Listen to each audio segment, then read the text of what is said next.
Hey everybody, this is Rydo and we're back to Shadow of the Tomb Raider. I'm noticing here that when I pause the menu here that the people stopped moving and the game paused appropriately as far as the visuals, but it did not stop the audio, which shouldn't work that way. Just by default, if you hit the pause button, it's potentially to talk to somebody, potentially to answer a phone call. It doesn't help anything for the audio to continue to play.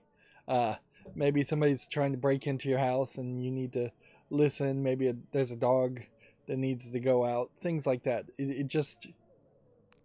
Once you hit pause, any thoughts of aesthetics really need to go out the way to actually do the thing that the pause is supposed to do. Yes, they turned down the audio quite a bit, but like really should be fully silenced. Nobody's gonna sit on the pause menu that much. So I exited out and loaded back in. So we need to go talk to Abby over here.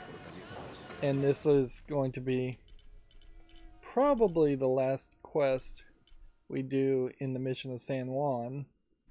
And then it's probably pretty much just all going to be around getting the last bits or whatever last bits we want to actually collect done in the city. There's still 2 more quests as far as the hidden city that would take us into different directions, certainly, and there's a lot of perhaps fast travel I could do where I could go here and see if I could get this survival cache and then fast travel out of that area without having to revisit the entirety of the outskirts of the hidden city. But some of the last couple of these DLC quests have also been super long, so maybe there will be 2 hours just to do this You're quest. concerned. Is something wrong? No, not really wrong. After you left me and Pilar alone, she gave me Grandma's secret journals. So I've been reading those and there's a lot to absorb. So this is a continuation of the quest we did. You can't expect to learn everything Mariana knew all at once. It takes time. Which means potentially another quest will unlock She had a dream once we do this. A vision of the future. In it she describes a woman who looks exactly like you. Oh. Magical visions of the future. A little late in the game to introduce something like that. Yet. After your conflict with Amaru is over, when the fate of the silver box Evichel has been decided, can you meet me back here? Of course.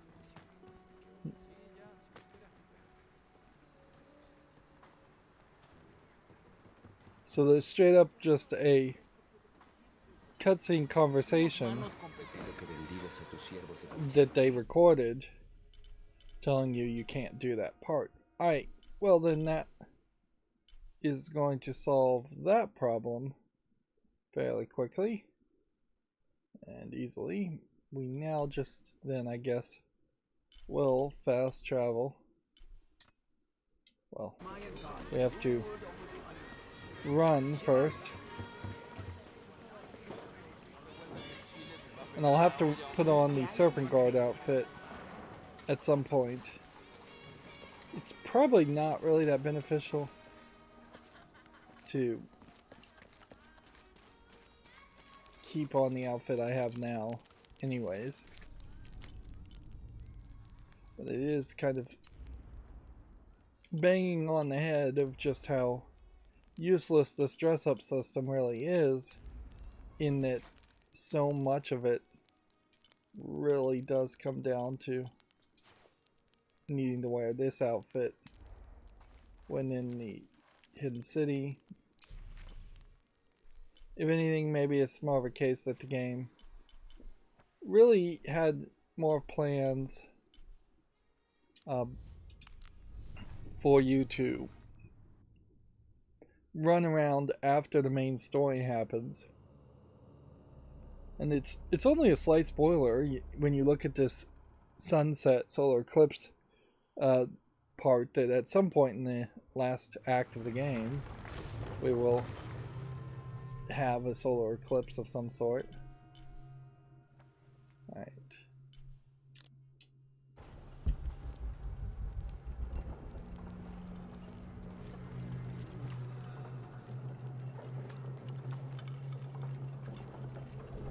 What's really irritating though is that there's basically a whole section of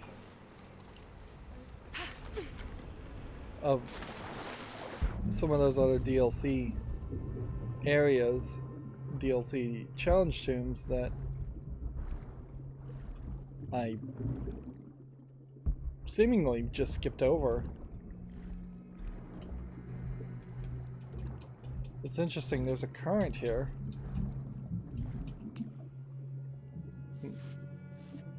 There hasn't been a current in the game before.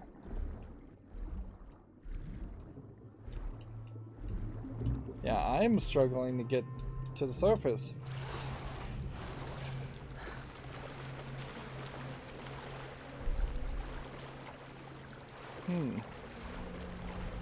Almost feels like my batteries would be low. Of course, there is also still just big danger here of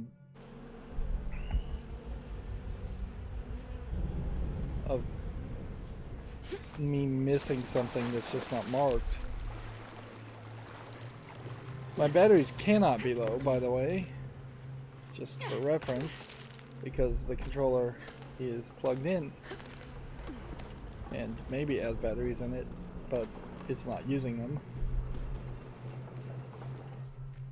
So let's then see what other areas we can potentially engage with. I guess we're going way up here to get this survival cache, and then we'll fast travel to this point and hope we can walk backwards. If not, we would fast travel back to this point. Actually, I'm fairly certain it went the other way, and this is the exit. Nope, this would be the entrance. So yeah, let's go here. Of course, I gotta make it to the actual fire. Campfire. Turning off all the lights in my room so I can get some level of appropriate visuals here.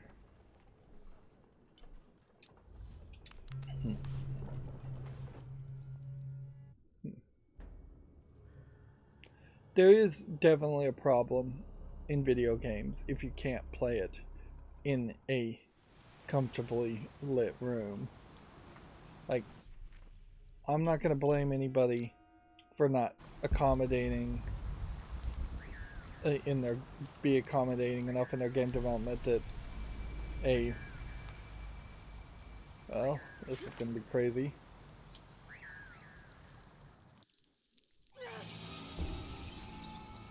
So pretty obviously, falls from certain heights will kill you regardless. And this is straight up a rope thing that we can't reach.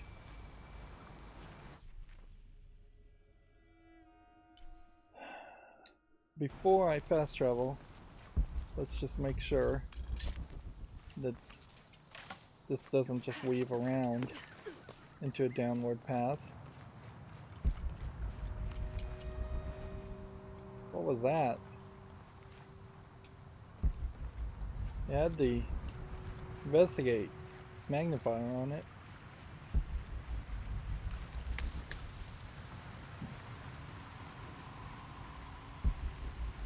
Well, clearly that is the jump. Seems a little unfair that one jump works and the other doesn't.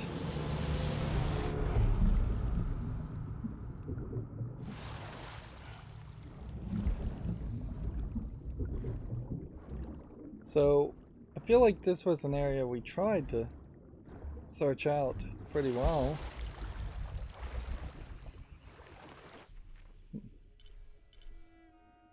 I lost my marker.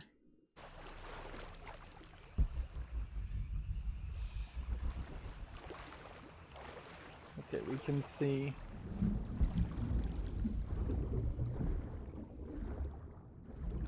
there are some fish down there.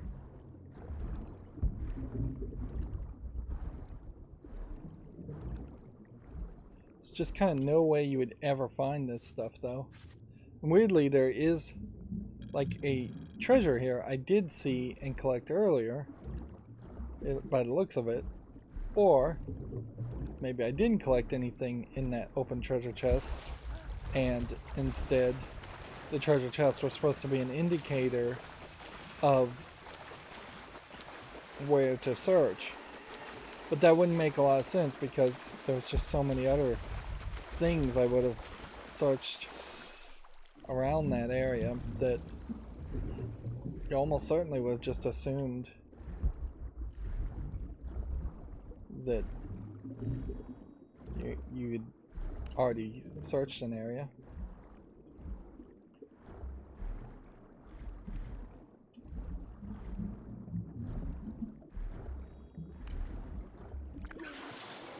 And I pretty much have to go forward. So I'm just hoping that the direction forward I go leads me fairly quickly to a fire.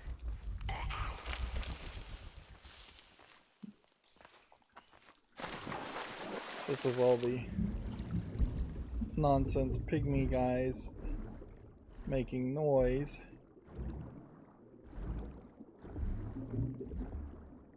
And then that really not leading to much of anything.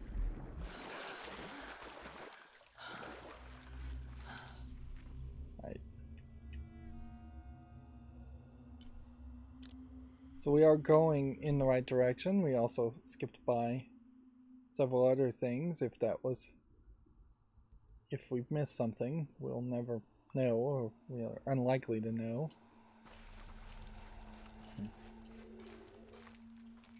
Returning to these areas is almost certainly not going to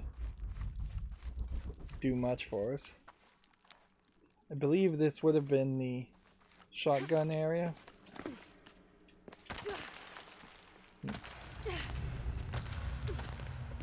So I kind of know why the tomb was not accessed before.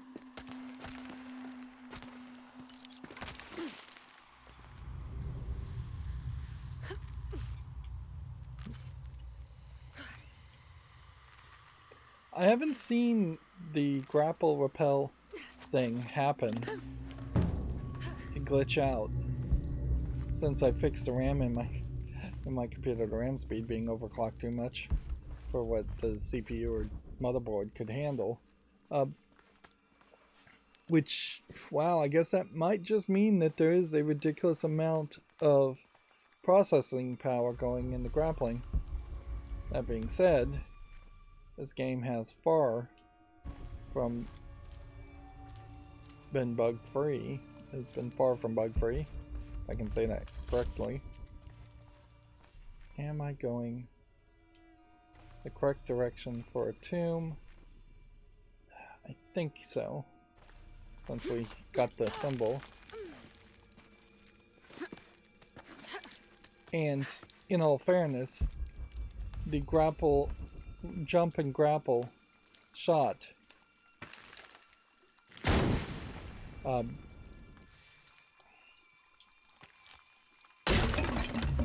has failed us pretty miserably in the last recording.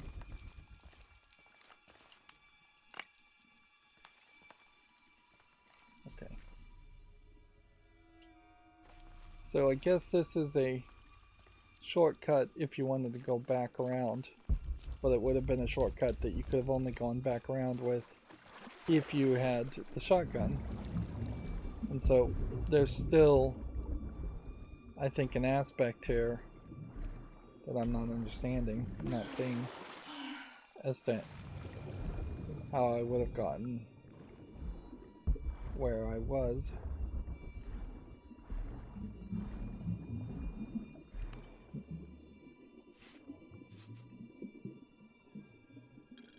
The chance that you would, so I guess maybe there was a tunnel here.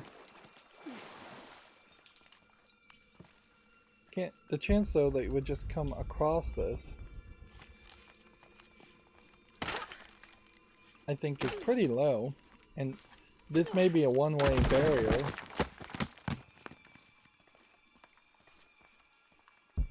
So generally I would have just been walking here and I would have walked right past it and just not seen it. And if that's one way, then I wouldn't have been able to do that. But yeah, very noticeably, you're not going to find these survival caches just wandering around. You have to have the maps. You'll potentially find all the maps wandering around.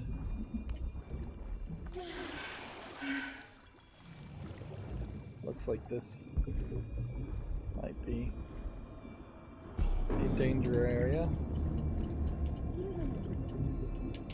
You can't swing back and forth. And I guess you tap X. So there is a QuickTime event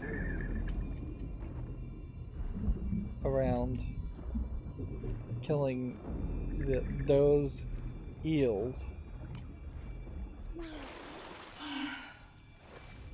If you swing back and forth and hit X, it seems.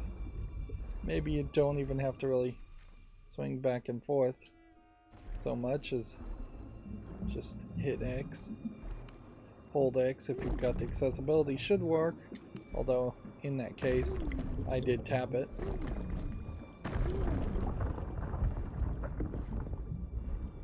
Already pretty well done.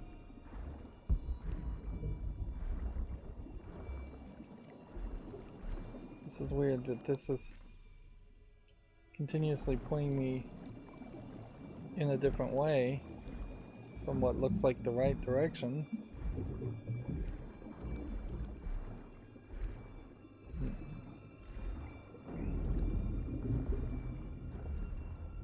There's way too many statues underwater.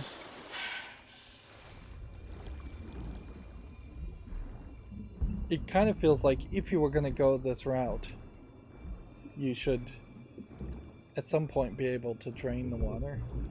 A real Zelda-like experience. I think I would appreciate if you could say you've receded all the waters.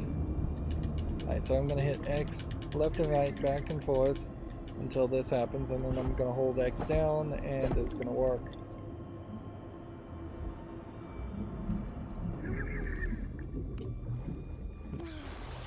Fighting them does seem to lower your oxygen one way or another, though.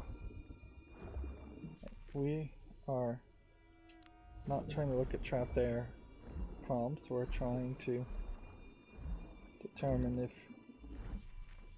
we can reach the collectibles in this section.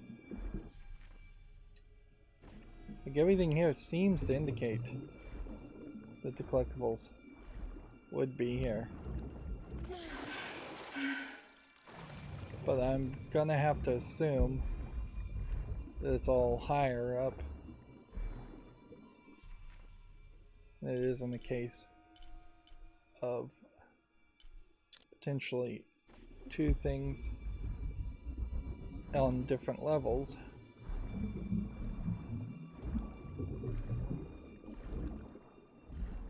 So we do have to go this other direction.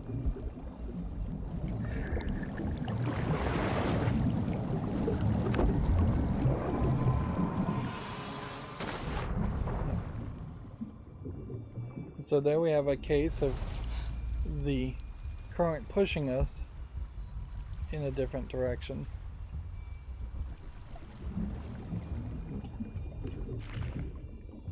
Which this would really just be the second time I've seen the current actually push me anywhere.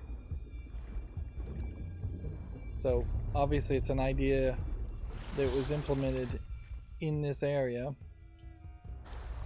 Now we climb around.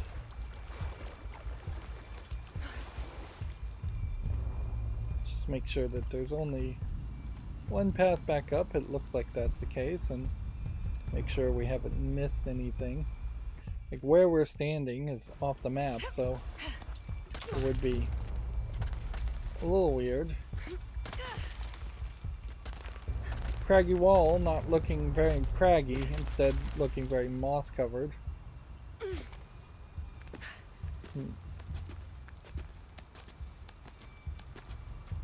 And yeah, I would say this is definitely a case where the game has opted to slightly change the textures for artistic reasons, making the visual hints worse.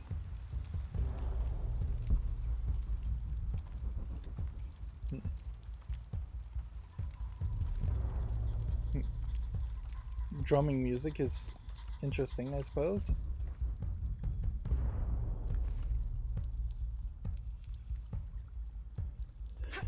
Just jump in the water.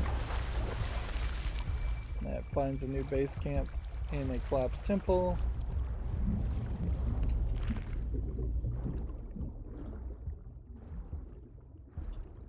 We're apparently full of salvage. I don't think we have as much need for salvage anymore, or really any things we can upgrade.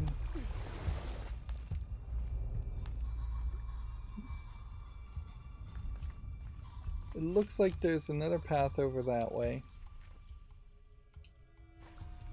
Let's come over this way and see first. That seems like that's one way.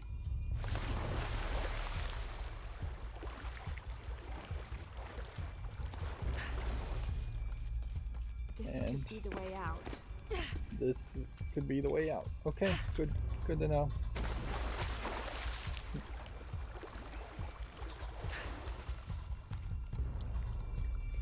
I really do feel like if this Tomb Raider reboot series was already willing to let us hunt deer in the first game and hunt other animals, big animals like this, the evolution of that, we're also killing spiders and frogs and rats and things like that, would be to use that more.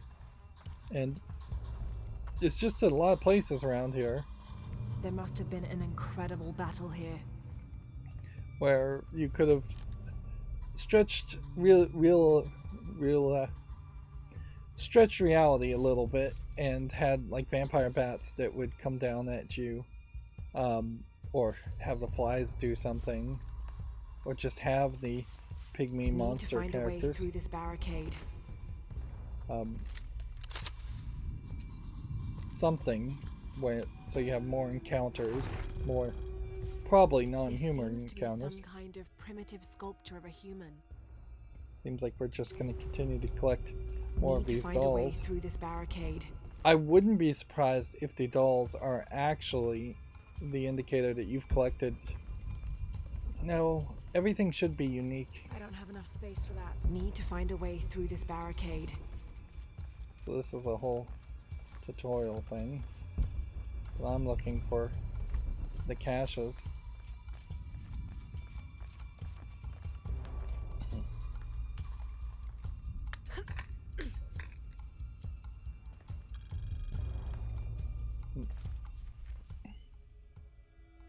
Okay. That leaves us with the rest of the collectibles seemingly being over there.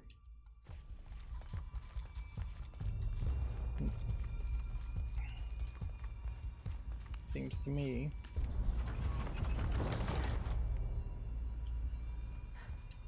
You can pull this cannon a little bit.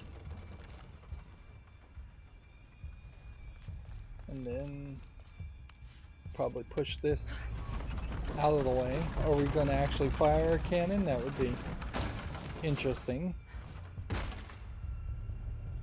But I bet we don't. I bet we just push it downward and it slides and breaks the door for us.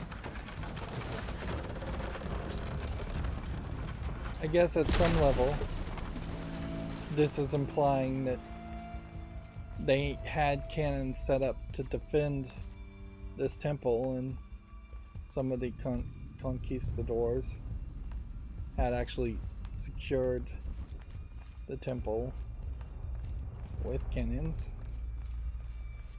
against, I would assume, the monstrous characters. And if you have this extra area over here, you would kind of expect that there would be some survival cache or item to collect, but it doesn't seem like there is.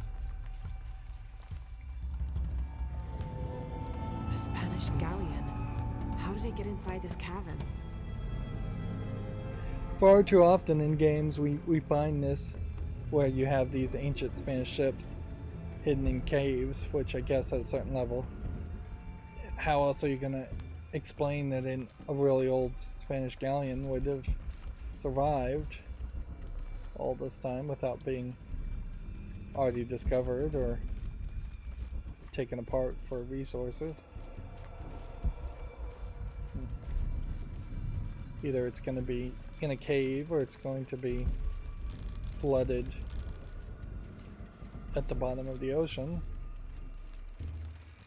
Mostly what I'm trying to do here is see if there's anything in the waters on the edges. It mostly seems like it's just water, but you would think that there would probably be at least one collectible at the base of the ship. Need to find a way to climb the hull. Kickable raft. Press X to kick the raft. Well, that was a very awkward kick. Just extremely scripted.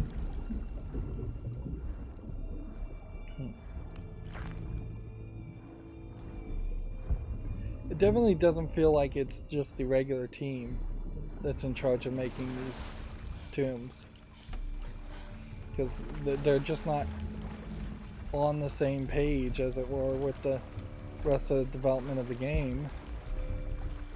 There's different ways in which things are getting implemented. There's different ideas, things that if the main developers of the game had thought of those ideas and liked those ideas, they would have been reused over and over again in much smaller areas.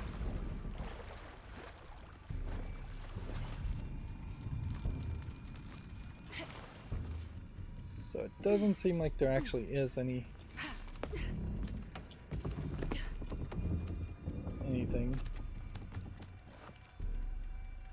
It's supposed to go that way? Nope. It's supposed to go this way. And just a little jump there.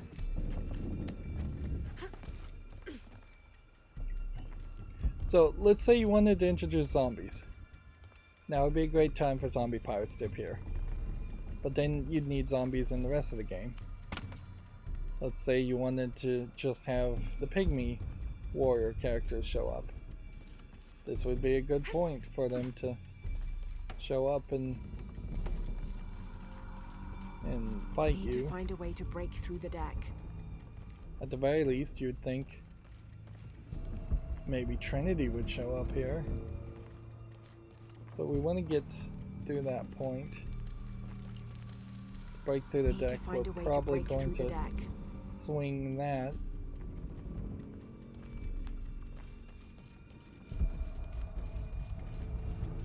There could be much more of a puzzle here. Need to find a way to break through the deck. Looks like you can try to jump, but jumping would just get you into that water. Need to find a way to break through the deck.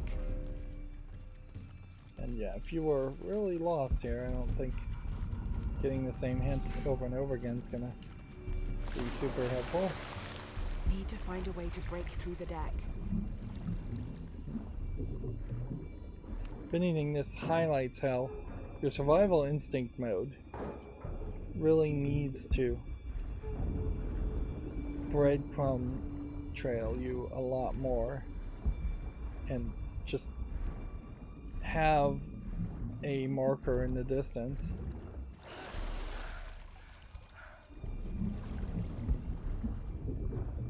Trying to see if there's actually another part to this. It doesn't seem like there is. I'm hoping I'm not missing anything.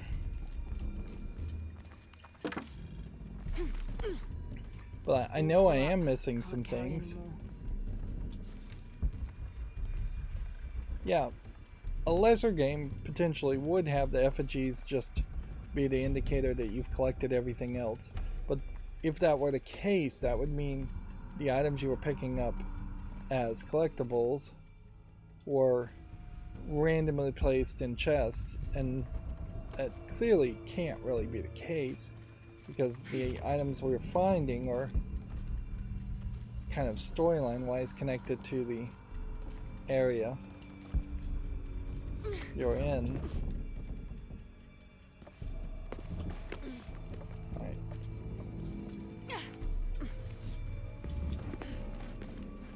Guess that's where I was supposed to go.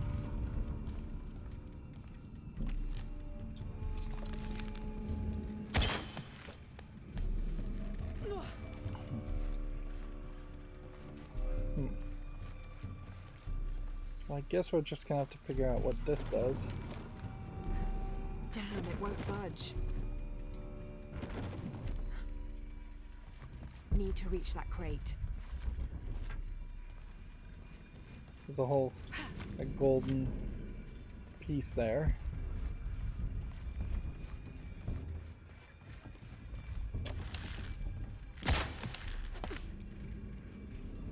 I'll have to free that room.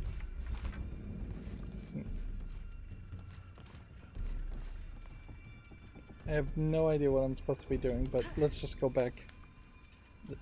Let's go back and see where this takes us.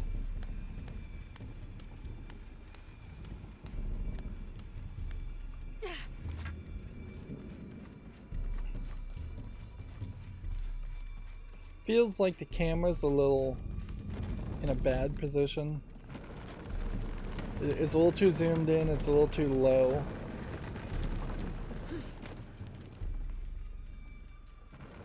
Okay.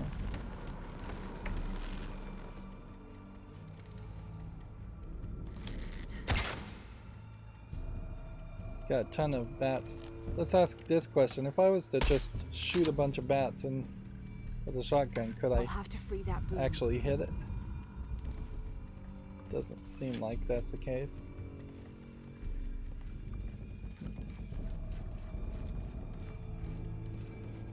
So then this part, I guess maybe was to encourage you to jump and see if you could do it. Now why am I running out of oxygen as soon as I get in the water? That doesn't make a lot of sense. The game feels inconsistent.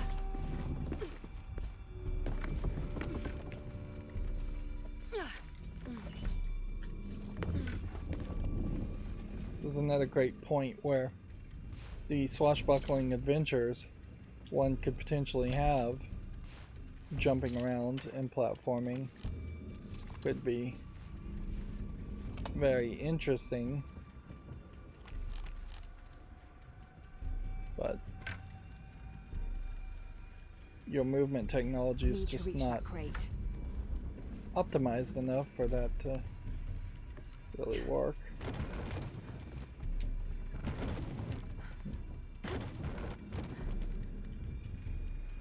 Okay.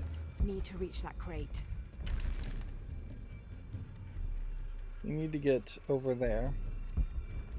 Doesn't seem like you can just climb up that pull. Need to reach that crate. Maybe you're supposed to do an awkward jump from this point to that point. I'll have to free that boom.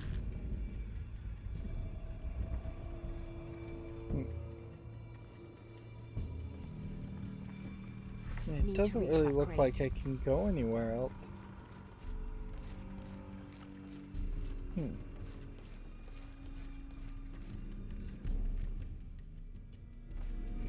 Well, this feels like this isn't the solution. Are we really going around? I'll have to free that boom. We're really supposed to be going like here.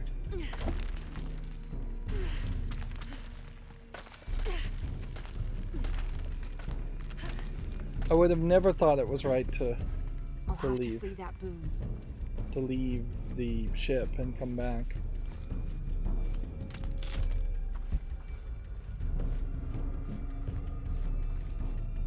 Like I honestly would have never thought of that. Part of that certainly is going to come down to the fact that I just would have not really seen that area.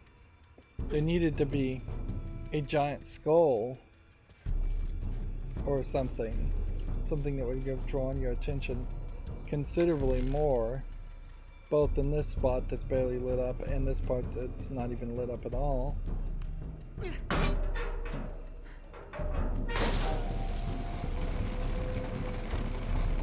Shit, the boom swung out too far to reach.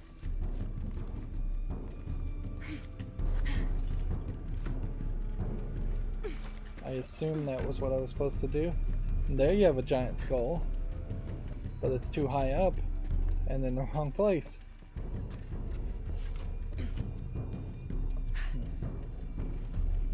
Have to orientate the boom.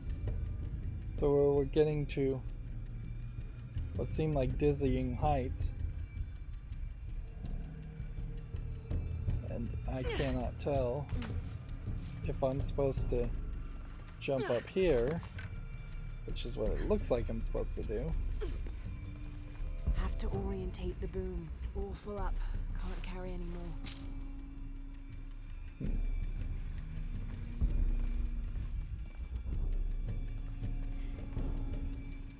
From this spot, where could I Have to go? orientate the boom. Doesn't look like this is the right direction.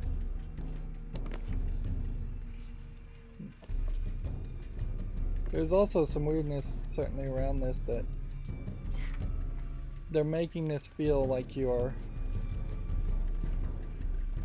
really balancing on something that you shouldn't really struggle to balance on that much. It's not as tight of a area. Have to orientate the boom. Compared to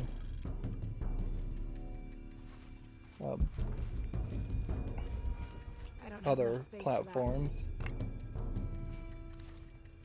Man, we are just not seeing anything. It's just so incredibly dark. And honestly, turning up the brightness would only help maybe a little bit. It would blow out the color and make it all too white. The whites would be too white and would bleed into colors and dark spots. Even now, I already have the brightness set too high. Notice how it oriented me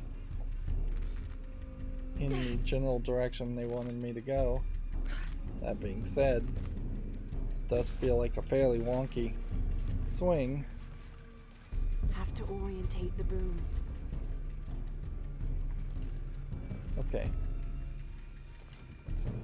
I kind of feel like what happened here is they were giving me a way back around and back down.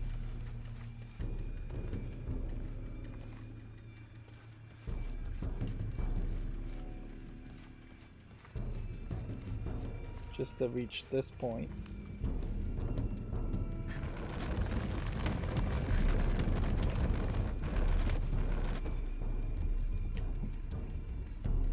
I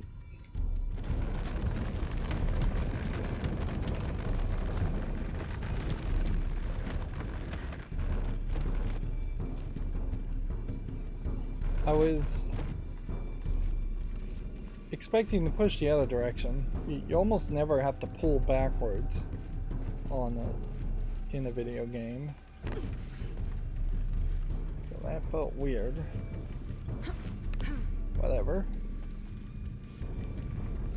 That put the boom in the right place for it to make sense. Need to reach the yard on the mizzenmast.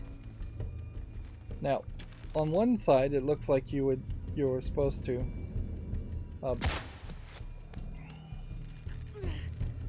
just jump and swing on this sign, but directly to the left of that, it's pretty obvious you're supposed to jump on the climbing parts. What? A weird backwards and upwards jump, which would be just humanly impossible. So you don't just like hit X to break things. You don't ever just hit X to interact with anything. Instead, you find the thing to give you the prompt. Now to find out what the captain is holding. Which that really takes away control from the players, that I can't just hit X and have something break Need to get in a more natural environment. Now what would really suck about all this is we do all this and we still miss out on some collectible. Let's read the captain's note. We underestimated the natives. Crafty bastards. Told us of a cave filled with gold, but they led us into a trap. The damn place was filled with monsters. After a ferocious battle, we pushed them back. The remaining men loaded the ship with whatever valuables we could find. The battle must have weakened the cavern, for when we tried to escape, it collapsed. I hear them out there, even now, digging through the barriers.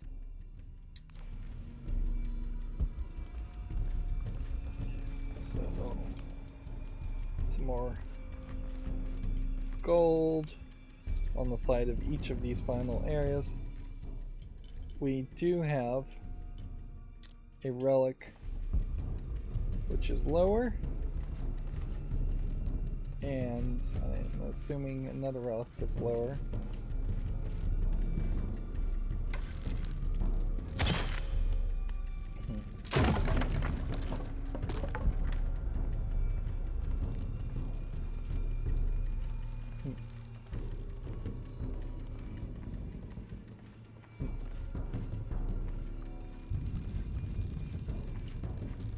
To get inside the cabin. Let's go ahead and accept this and hope this doesn't fast travel us out of the tomb. But it does kind of feel like this is the last thing you should do. Increase swimming breath capability. Time to abandon ship. You know what, The exit must be past the temple. I like that idea of increasing breathing capacity, because let's face it, the game is kind of stringent on that and it kind of sucks. The exit must be past the temple.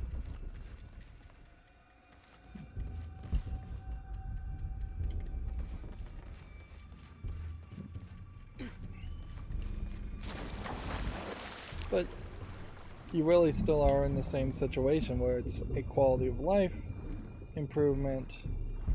It's not going to drastically change the experience of playing the game. You can easily get to the final act of the video game without having extra breath.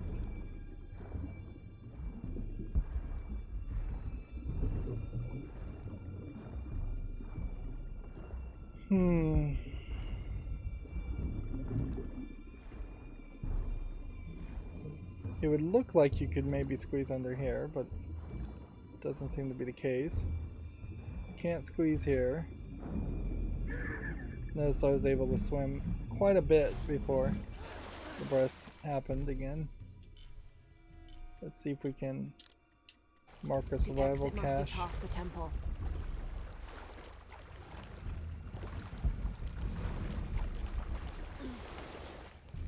So it just seems like there is a knocked out side of this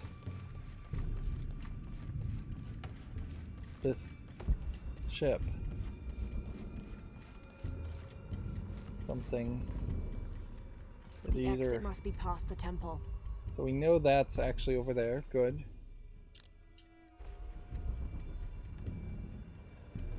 Come on, senses. And that's there. Alright, well then, good.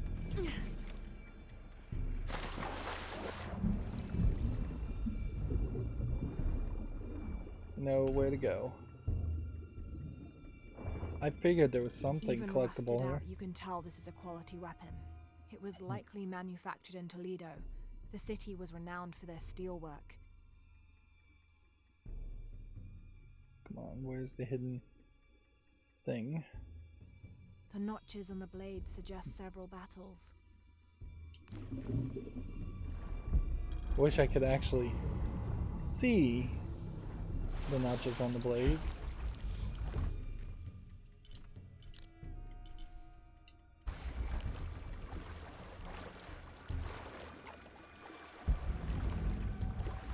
So to get to this side of the water, I actually had to jump from the ship. I'm now realizing.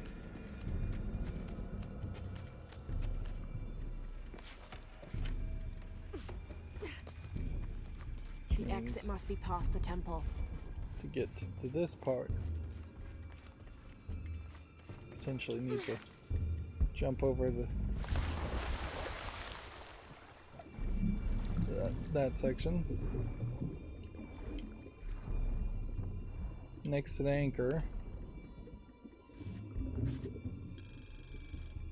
You can definitely feel how at some point there could have been a version of these survival caches where you were given hints and you had to actually find them via hints and clues, and it was an incredibly more difficult experience. I guess we're going to this base camp to then just fast travel to this base camp to run to this, so I can just avoid a little bit of swimming. We're at 96% complete, so I assume getting this last survival cache is all we really need to do for the cenote.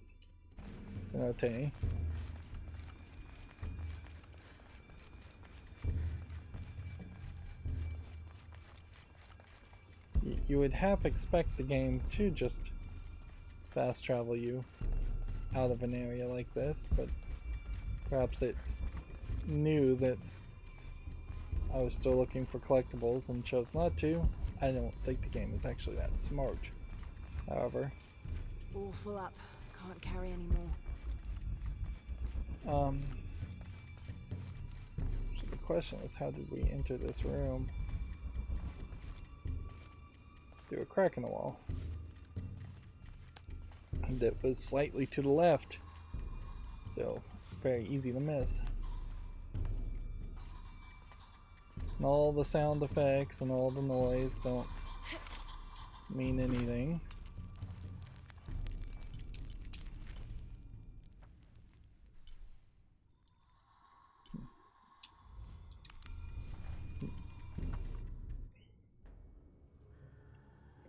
I guess if I'd gotten lucky with the survival caches, I wouldn't have to jump around as much, but in all fairness, I don't think there's a high chance you could get lucky with the survival caches.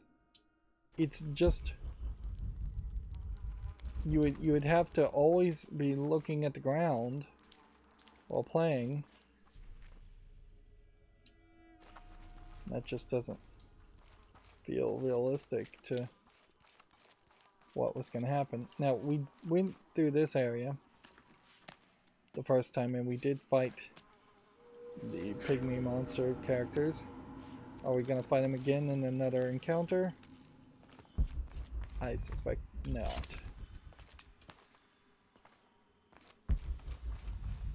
And there's no resetting of traps or anything like that. So we're going the right direction, yes.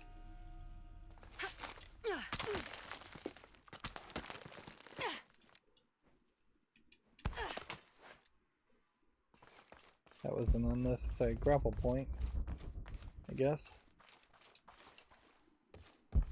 Suppose we might find some bullets. Fill in a couple of empty spots as far as guns. But yes, this was a whole encounter here. And now it's just an empty area with maybe some poison gas. It's not even in this poison area, which is kind of unique. It's not even a case that you're finding more of the poison bugs. That would kind of work if all of a sudden the area was full of poison bugs.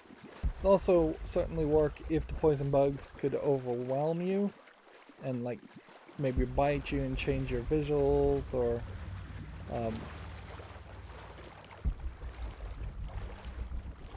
in some other way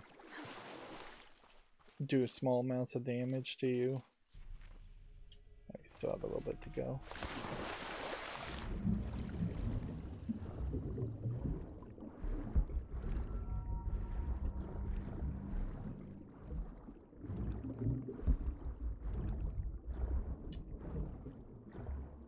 Under the ground here.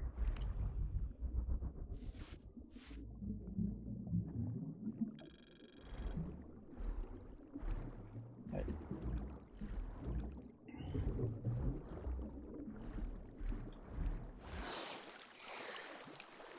So now it's just going to be a matter of running to the space camp. Assuming this is the right direction. Which, yep, feels like it is.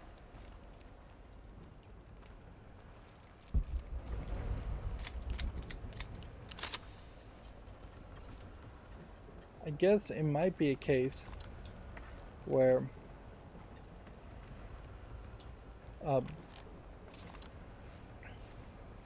if you could have respawned the enemies and fought the enemies, you then would have created a situation where you could have grinded out more XP than what the game really wanted you to be able to collect. I really don't remember a section like this.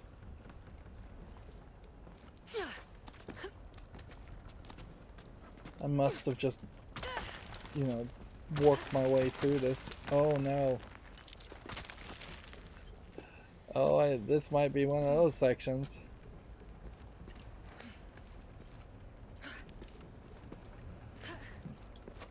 Work on the first time, please.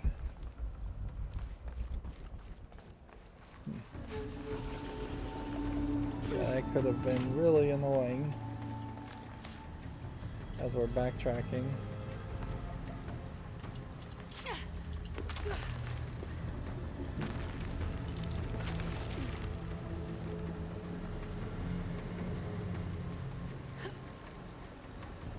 This weirdly is putting us in the place with the silver, where the silver box was supposed to be. I suspect you can't actually reach that section.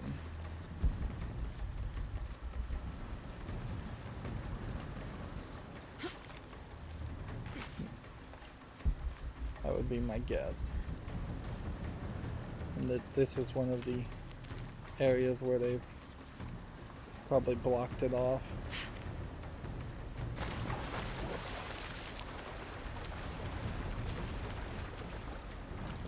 You have to go into this, you can't hop over it.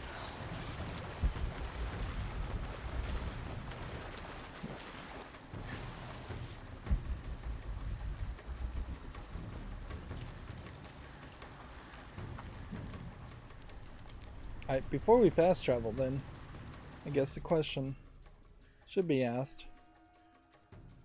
Yeah, if we went through here,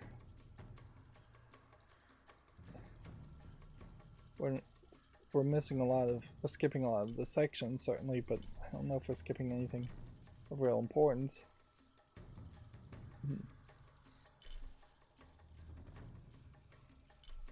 If I fast travel back here, we can go get that relic. I think that's probably our best bet.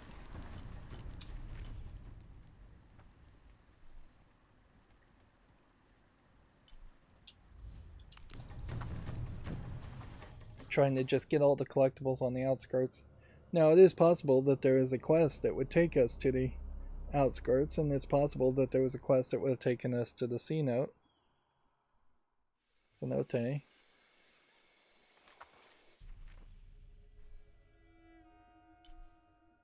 This one's gonna be a hassle.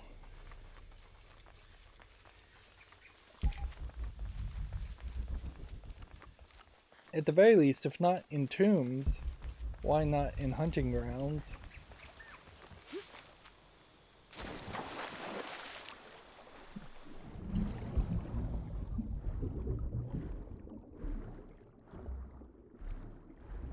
I don't even care to get the gold. Okay.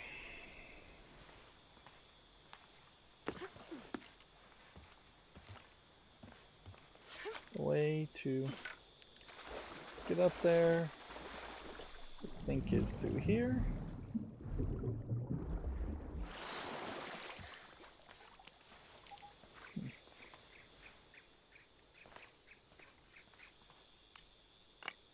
Nope.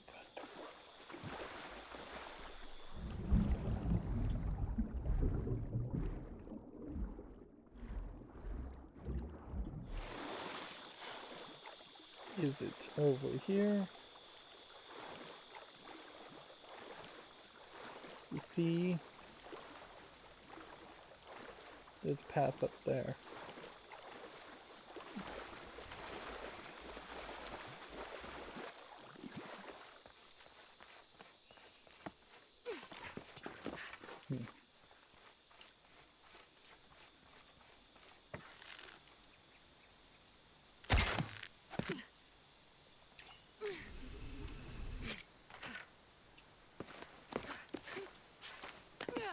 This is a great example of an area, as far as a crypt, that was not designed in such a way that it would make any sense to actually go back a second time. And so we are really just getting the worst of the worst possible experience here by having to return to this tomb. Good news is I guess I can run fairly quickly through it all.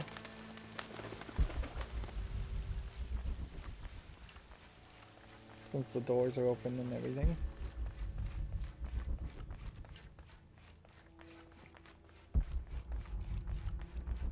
Just gotta make sure I know where I'm going and what I'm doing to some level.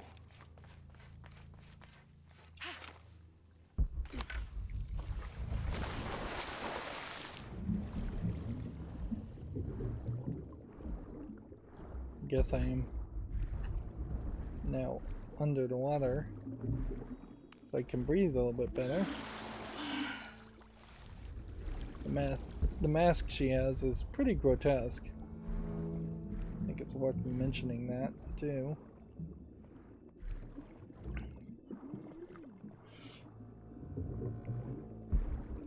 Now, I won't ever try to make the claim that I'm an exciting sounding person, but I have to say, this game in particular has just lulled me into a very melatonin, chilled out, relaxed style of gameplay and talking and criticism. Was the most prominent of the gods associated with death. He was often depicted as a skeleton with eyeballs in his skull sockets, and his responsibilities included looking after the souls of the departed. His wife, Mictlansiwat, presided over festivals of the dead, which are precursors to the modern Dia de los Muertos traditions. Feels like this should be in Cozumel as an item, not in the hidden city. Right, back to the base camp we go.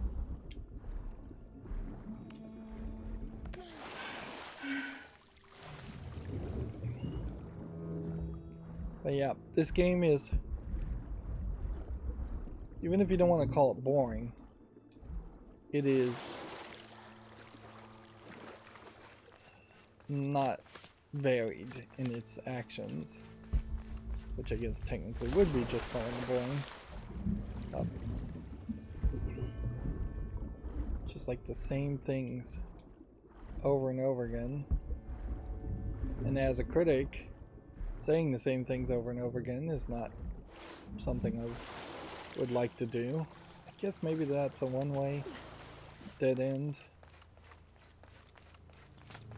And I have to go back the way I came.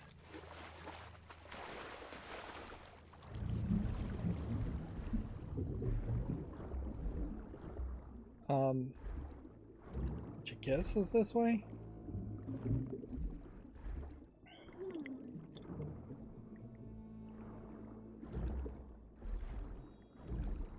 It would make some sense if every now and then Lara Croft hallucinated bodies and saw like corpses that weren't really there, corpses of people from the Cozumel flood in particular. It would make more sense than having just statues,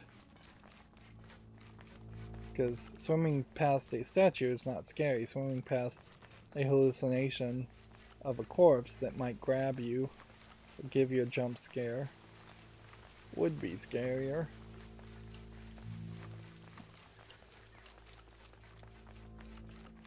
Just, I don't know if it really would have hurt the game though to just let Lara Croft fast travel at any point to a base camp section. Like,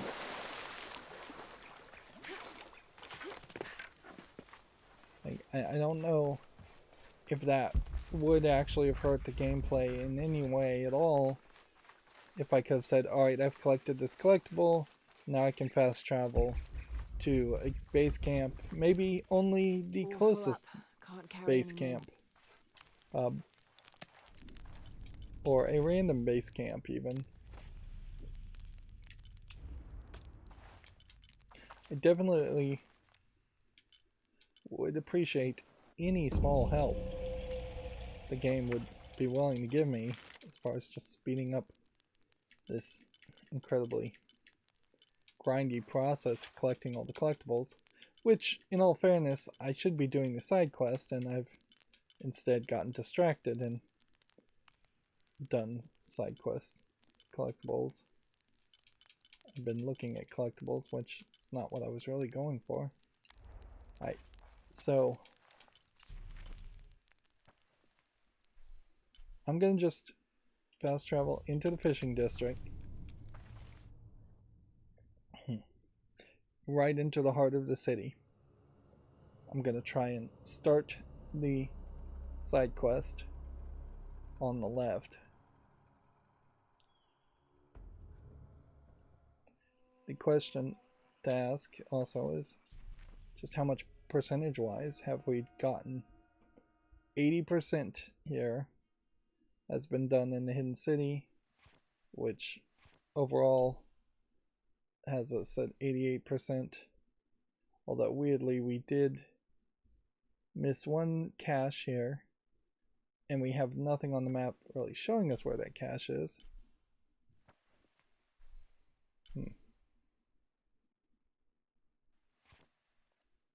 So yeah, I would struggle to try and find it. And then everywhere else, I'm somehow missing stuff in Kuala Lumpur. I thought I got everything in Kuala Lumpur. I did. Yeah. 100% there. 98% here. 100% here. 100% here. Nothing there. 100% there. 100% there. And 100% here. And 100% here. And nothing there. So that does just leave us with the hidden city and whatever one collectible in the Peruvian jungle is all about. As for collecting everything in this city, let's get this survival cache. You can see there's a survival cache here, relic here, an artifact here. So if we move towards those things and actually continue the story on the right here, check on Aaron. I think that would work just as well. There's one more crypt somewhere in this area we haven't searched, and I assume that might be storyline related.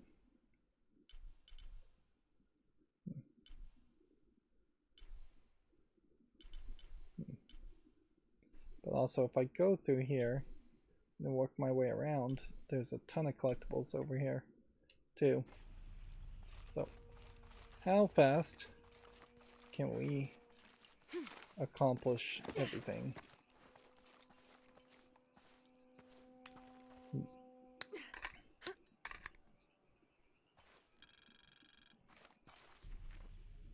Mapping this out though, we also want to run this way. Mad dash to the marketplace where they sell the hides, the one hides I'm low on.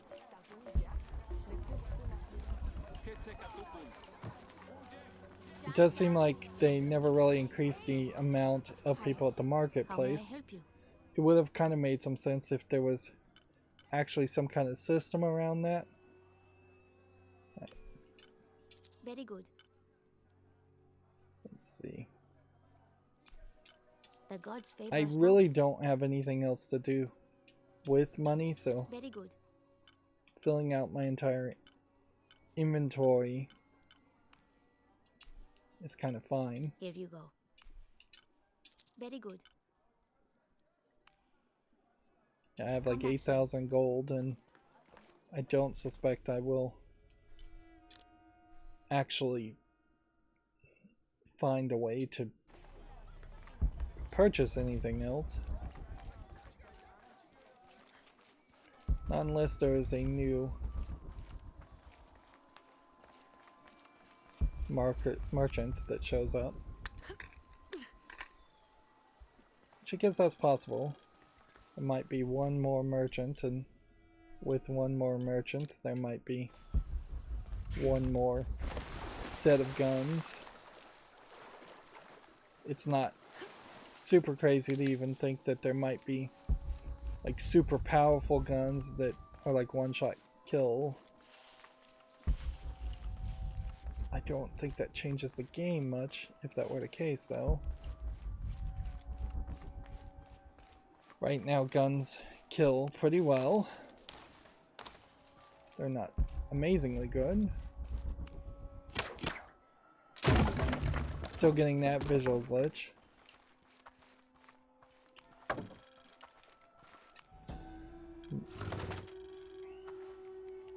Some preserved The food. Inca use a combination of freeze drying and salt to preserve just about anything edible. Charqui and chunos are basically meat and potatoes. Delicious. Interesting. That's like the only food item, I think, in the entire game.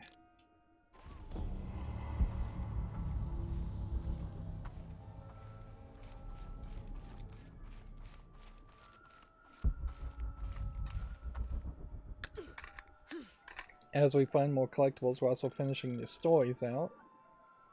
But we're really not getting enough XP to get us where I'd like to be as far as using levels to get the last few upgrades. Like, the worst case scenario here would be that you're 90% of the way towards unlocking all the skills, but you have to actually do a new game plus to get that last 10%.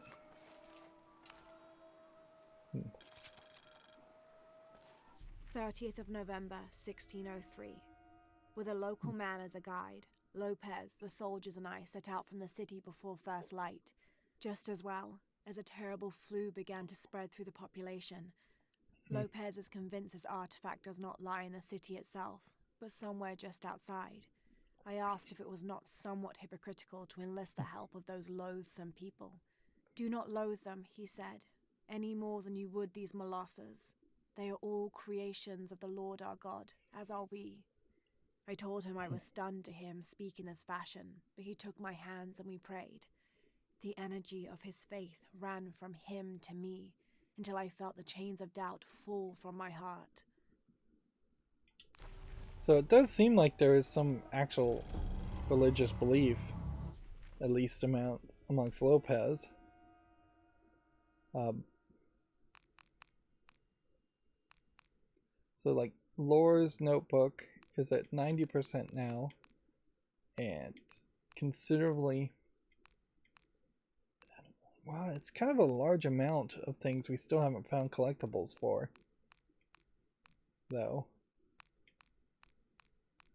Everything's at like 87%, so maybe one more thing will get you to 100% for each one of these. But I really would have expected to be closer to 100% on a lot more of these artifact chains, I guess is what you call them, or narratives. So take a moment to just see everything on the map right now that's marked to collect. We have this relic and this mural that I can't reach, and we have a whole bunch of stuff over here. So when we're going to get this archivist map, I wonder if we're going to actually reveal a bunch of secrets in the hidden city so much as we are going to get secrets revealed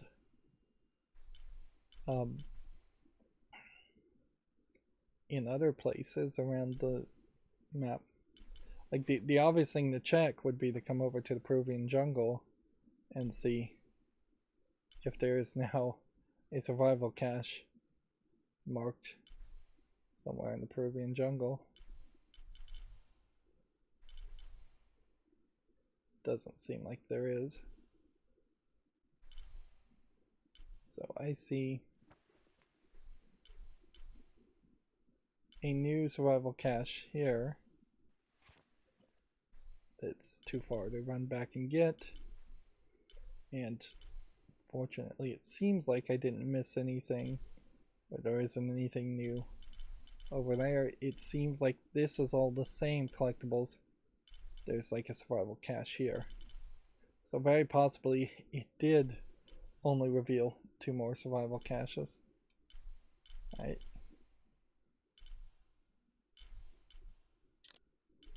So let's get that, then get that, and then move the story forward.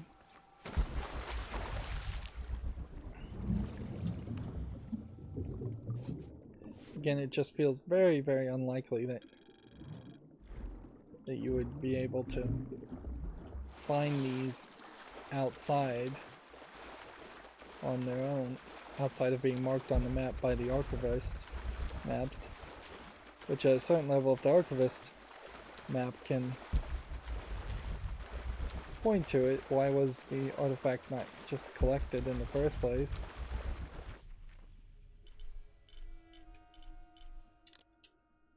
These all feel like very much buried treasures. for video games' sake.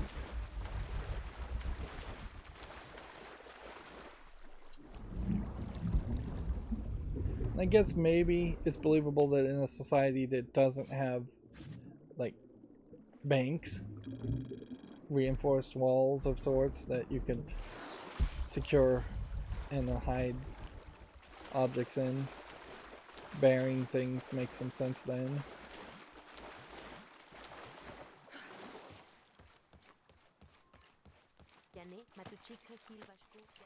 But I'm not sure I fully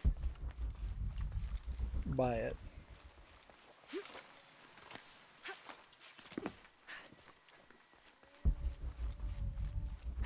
Can I jump across that? Yes, I can. Alright. So we have this mural, this, and this this survival cache. We're going to move the DLC story forward by going through here and working our way back through all this, hopefully.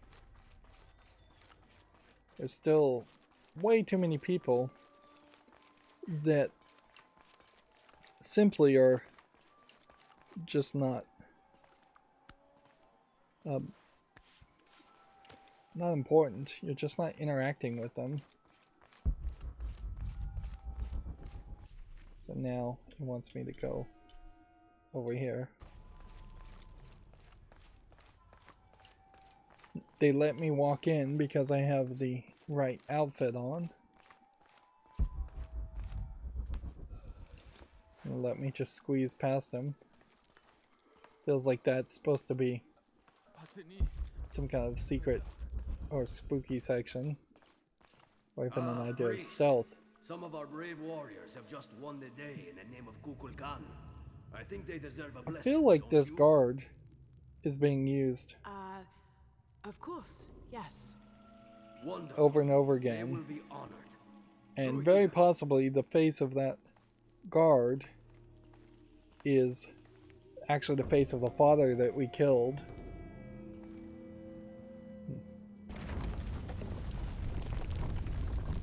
This feels like a trap.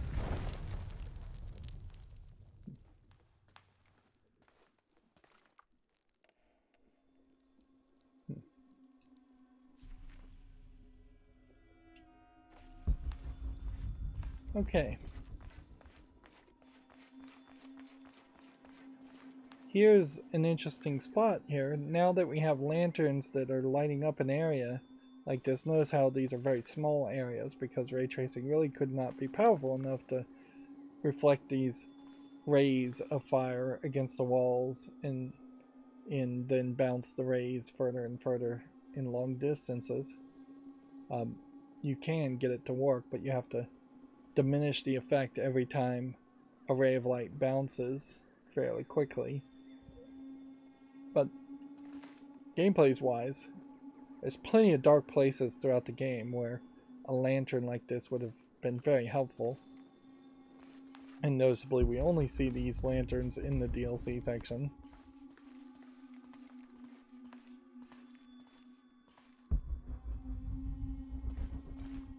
I guess it might be funny if this turned into just a square maze.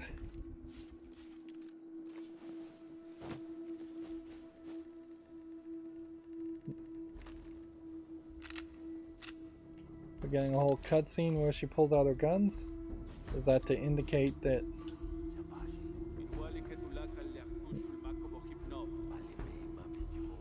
I guess that implies that I'm taking these guys out.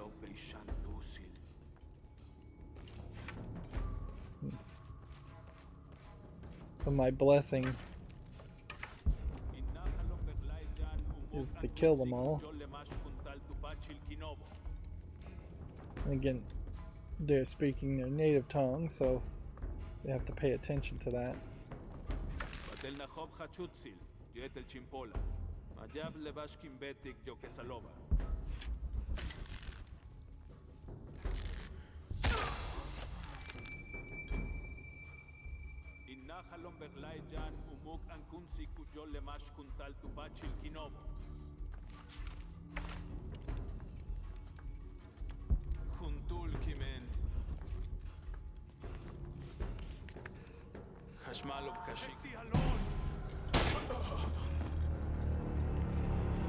There, we killed one person with the bomb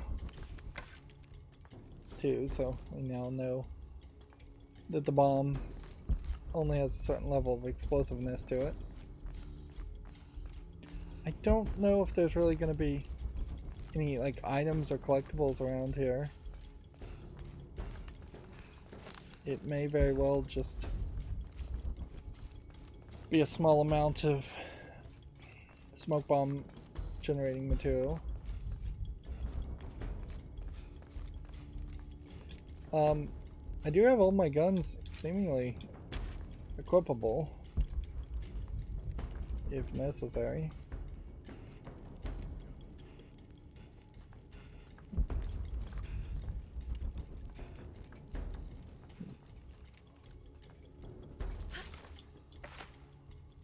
Doesn't seem like you can get back up though, so having the advantage of a higher ground doesn't seem super feasible.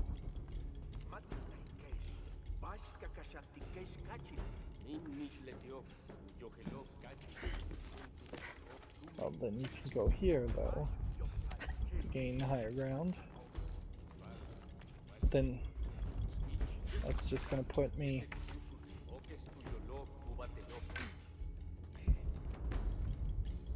kind of nowhere.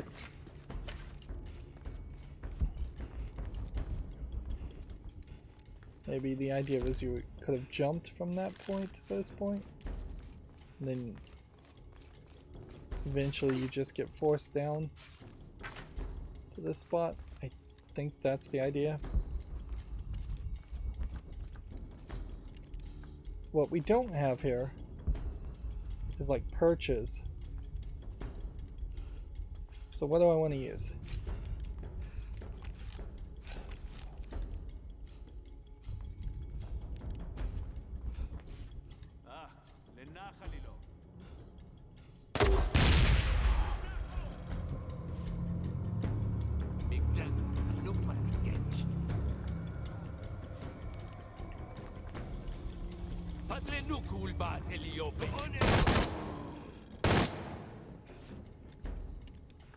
That seems like that was everybody.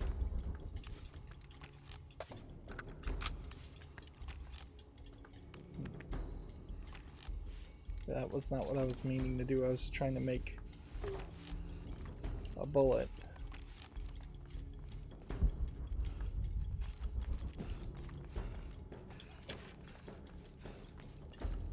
It's still incredibly better to use your bow and arrow, because the amount of bullets you get is incredibly fewer,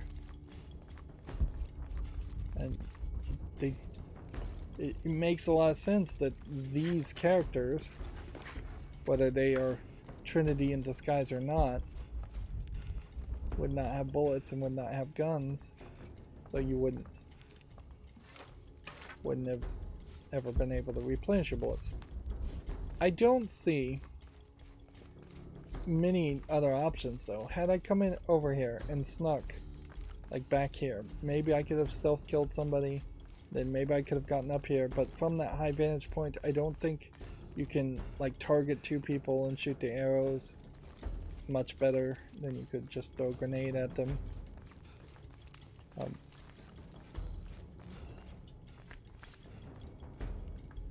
Yeah.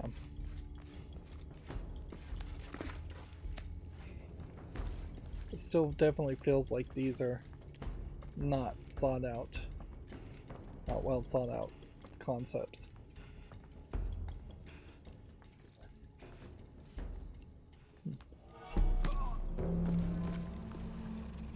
So this was the father, I believe, that we freed. So you have a story of a good friend. Alarmed.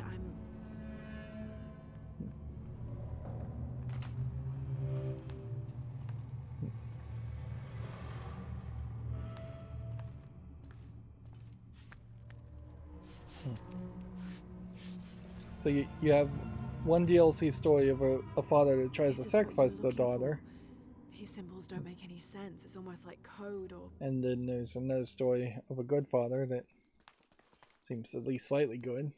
Maybe not that good. Okay, what am I supposed to do here?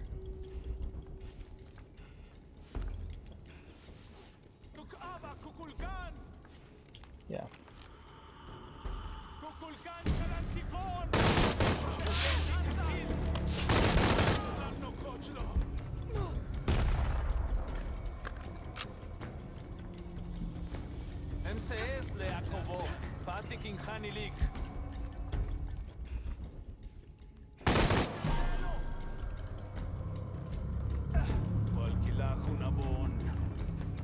Just doesn't feel like there's a smooth way to have dealt with that. Probably a better way than I just dealt with it, to but get out.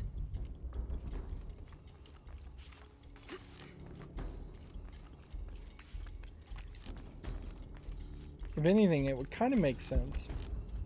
Getting back to the idea of just having her have like one gun and then eventually getting two guns, two handguns.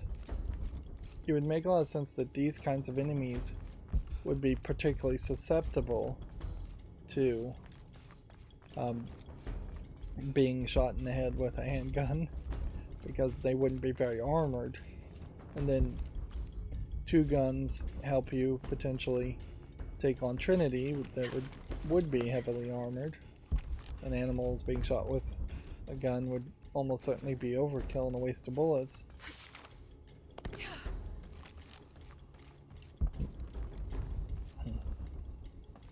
You could even have Laura say, I'm gonna save the bullets for humans if you try to shoot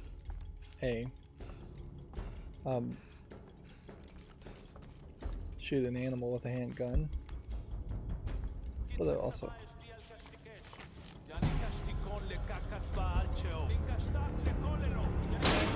like they already know she's here, so at that point you can't do anything. Let's switch the handgun and just see what that feels like when we do shoot these guys. We are going in circles. I guess I accidentally killed somebody by booby trapping their body. You can see the handgun's weak.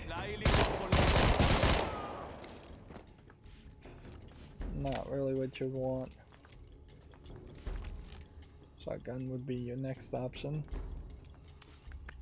Okay, we're gonna try something, and I guess we are just backtracking on the same path, and now it is making us work our way around with closed gates.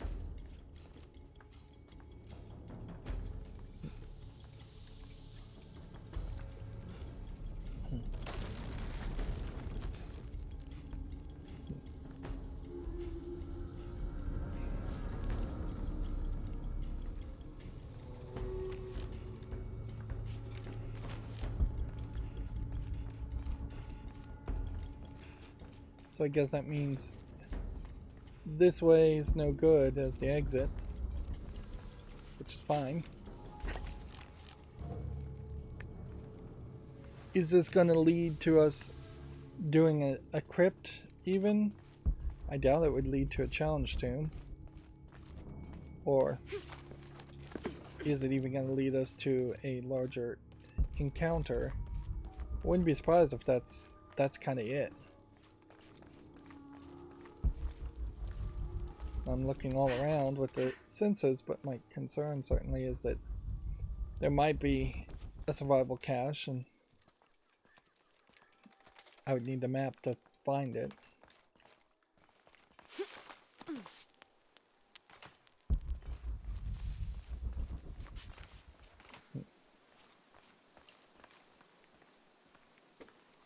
It's a little surprising that there isn't a special whistle or something that the rebels would have. They seem to have no way of signaling to each other or No marker, anything like that. Where are we? I guess we've just gone full circle.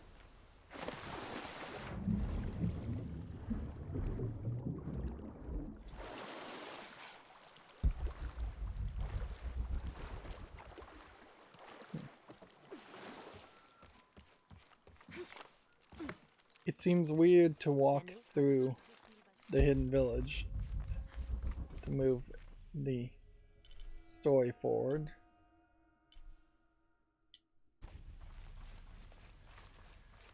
This would feel just like a kind of awkward way to unload an area and load in another area. I was nearly spotted. What choice did I have? You're sure it's still there? What if his body is discovered? He was off his shift. He won't be missed for hours. Okay, so you can go back and get it. I'm not going back up there. Well, I can't go. I have a price on my head. So are they doing some kind of rebel stuff, or are they just doing criminal stuff? I know.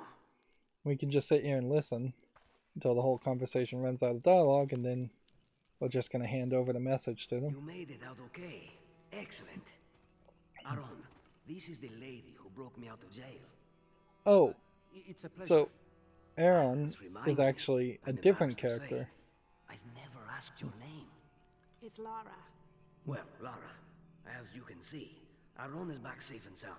It seems I sent you on an errand for nothing. I'm sorry. Maybe not for nothing. Does this message mean anything to you? How did you... When I went to check on Aaron, I saw him take out the guard. The priest? That was you? Yes. It was smart of you to run, Aaron. If those guards captured you, this message would have been lost for sure. I don't recognize the symbols they've used. It's a secret form of language Amaru uses to communicate with his people. Supposedly, it reveals the We believe it reveals the location of the High Council's nest. Only the members of his cult know how to read it. You can decipher it. My sister Atsi, she... May I answer? Atsi was my wife. She was also once a follower of Amaru. She taught me to read their hidden language. You changed her mind about the cult? No one could change Atsi's mind about anything, except Atsi. She sounds like a very strong woman. I loved her very much. So, Still getting the very long, dramatic pauses. We? All right then. Do you know the abandoned village on the edge of the city? I can find it. Good. I'll meet you there.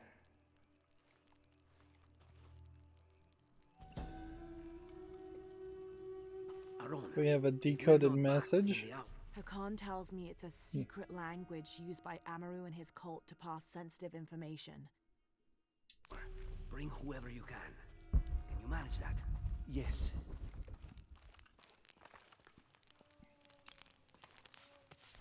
So 2 graves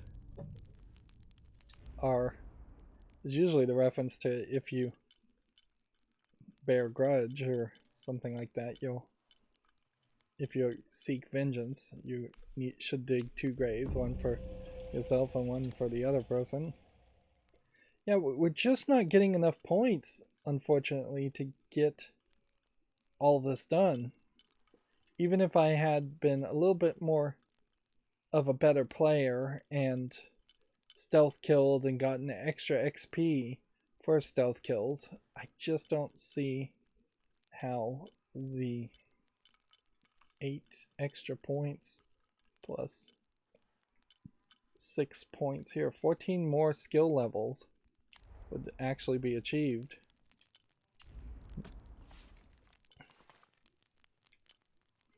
And I have full resource inventory,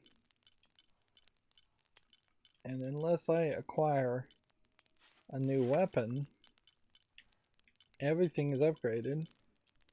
And that didn't unlock any achievement for everything being upgraded, so I kind of assume there might be something else.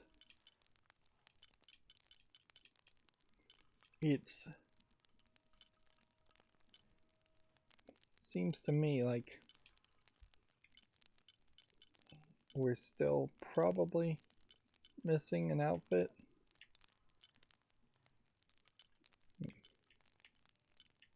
Yeah. 6 sky, 6 sky. So we're missing battle greaves.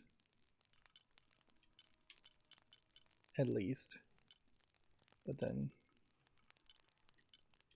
everything else seems to be fairly lined up. Even Stars boots, Manco's tunic. Those.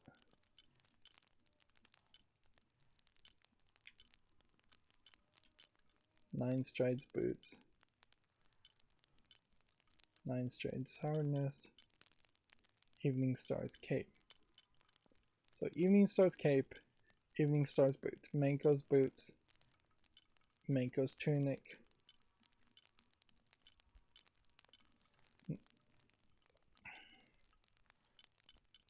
It's really hard to tell, but it does seem like we're just missing one more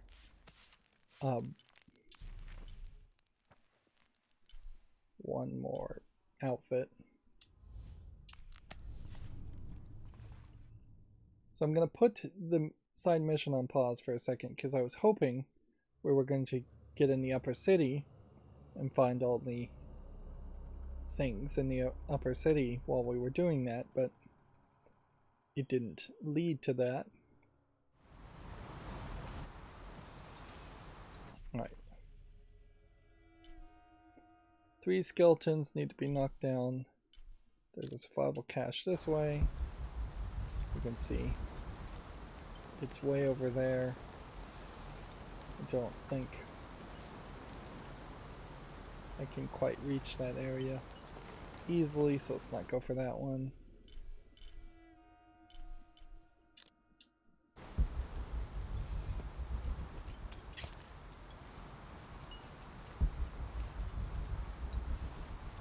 Okay.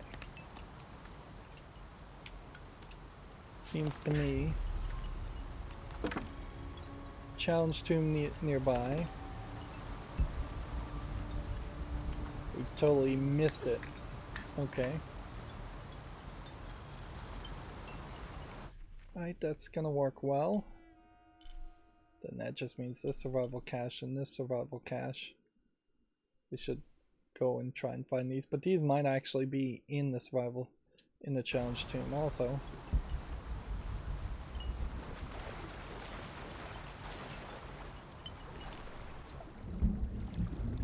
You have this nice red flower, which I think really makes a mess of the idea. Yeah, that the other swimming sections could also have had these nice red flowers, and that would have visually at least contrasted greatly with the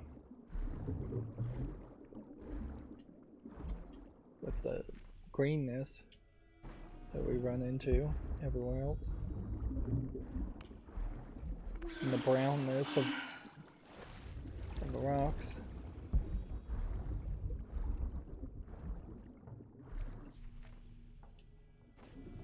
I'm hoping both survival caches are past this crack. I suspect they are.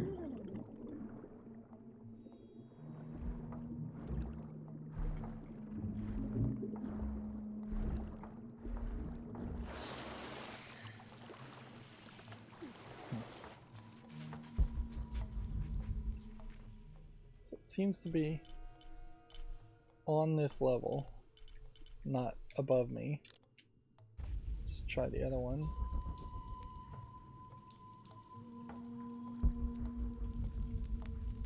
Both seem to be on this level.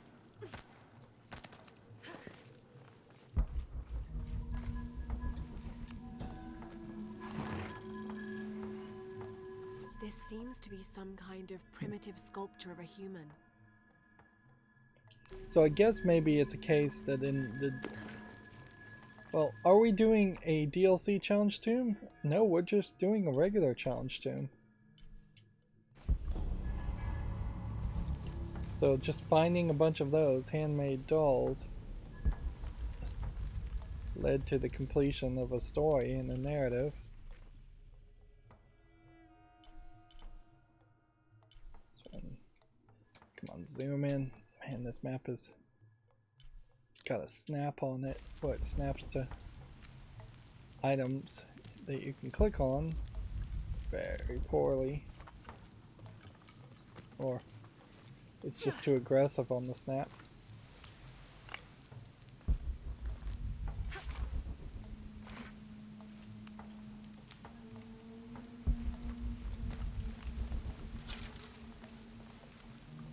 So you can see the glowing spot there. That's where the survival cache is.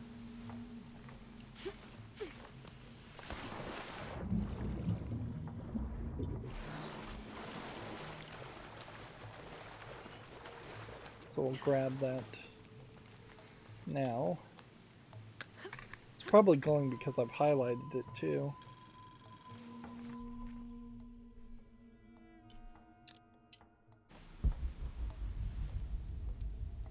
More of that direction. Okay.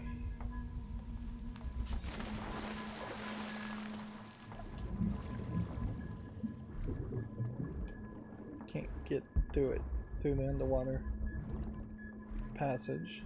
A underwater passage that doesn't exist.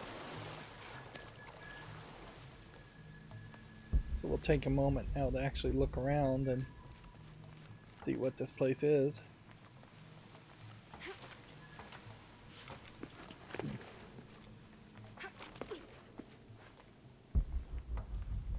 Looks like it's basically just a cave, and it doesn't really feel like there was too much going on here.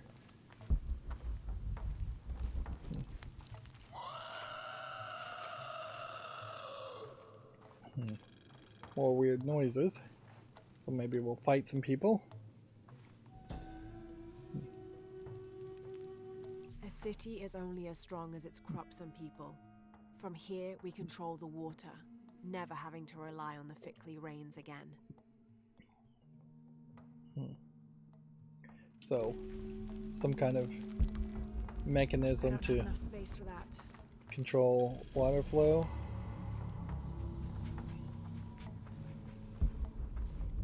You can definitely see also how we're filling in those last bits of collectibles. Twice now the game has just given you permission to use your gun with this cutscene.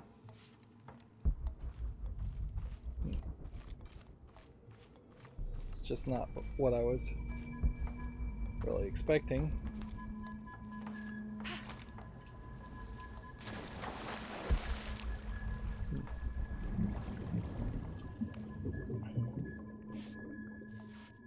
It could be worse. She could say something cheesy like lock and load, or time to bring out the big guns, something along that line.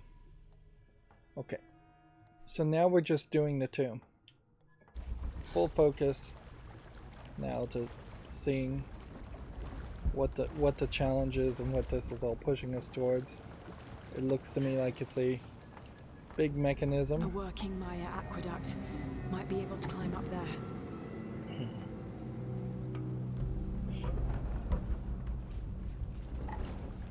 I guess aqueducts don't have to be above the ground in open air.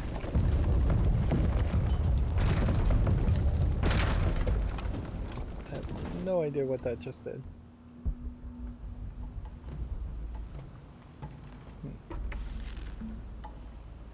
Oh, well.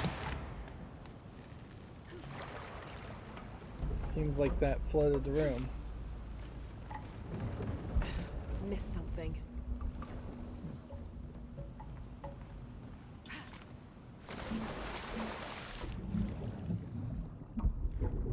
So, Does this open the door and move the water?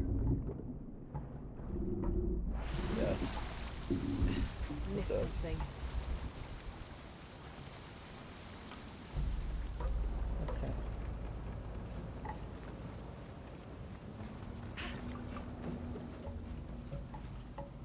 So at this point,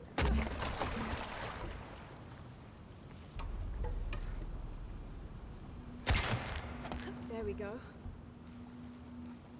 I guess that's the idea. Have Is to open that gate. we're going to break this or swing this open by flooding the area.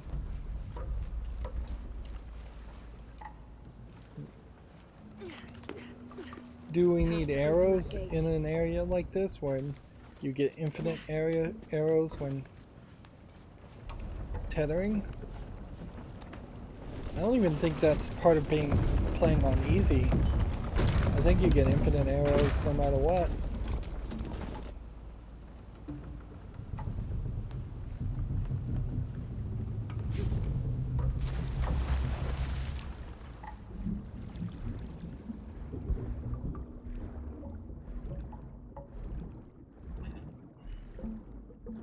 Maybe the arrows are just being placed to be a hint. I guess that's not the worst idea to just point out, hey, if you're seeing arrows, then you probably are supposed to do something with the bow and arrow. Although arguably you're always supposed to do something with the bow and arrow in almost every scenario.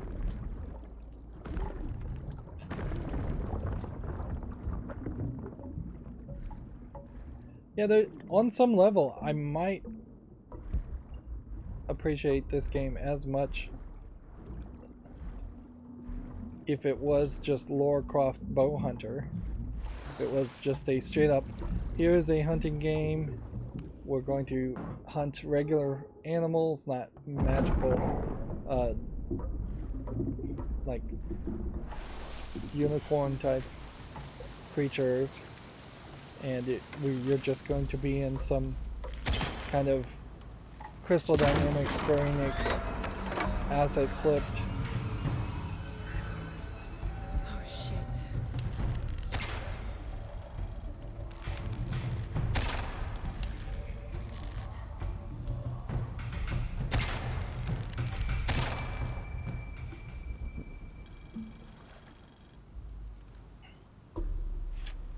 Yeah, I guess the arrows were not Have to just find a way there out. for a hint. They actually did serve a purpose.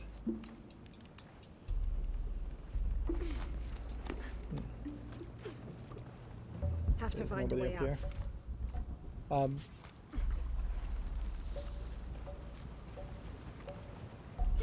I suppose particularly now that Crystal Dynamics has separated from Square Enix and become a part of Embracer Group, it would make a lot of sense for them to I potentially can try probably move the raft somewhere useful.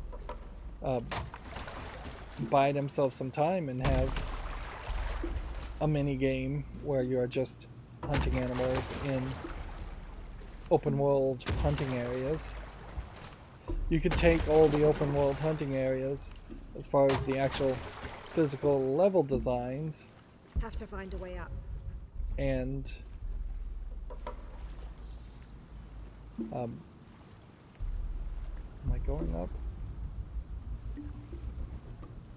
Where am I going up? Because I was half expecting I was going to tie this. Have to find a way up.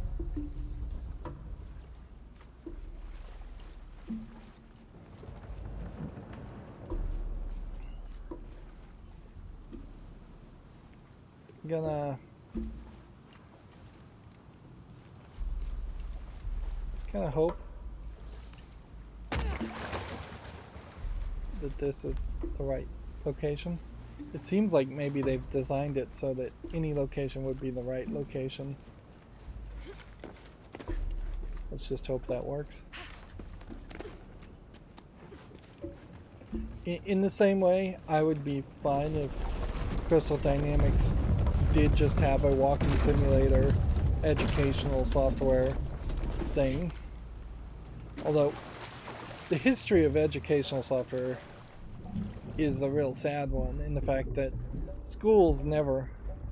Oh, it's just going to float to wherever they want it to go anyways. Schools never really embraced the idea of anything being slightly fun if it was educational software. And so... And generally, they just never embraced the idea of educational software being a real thing. In fairness, most things that claim to be educational software aren't really that educational anyways.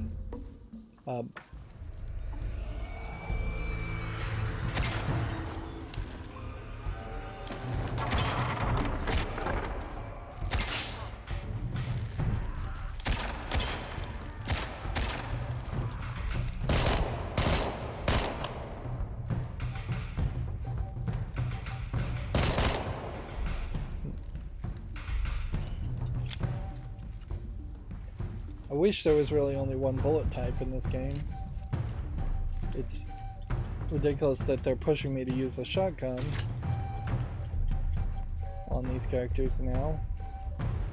It's not like they move that fast, or the shotgun has a wide enough spread.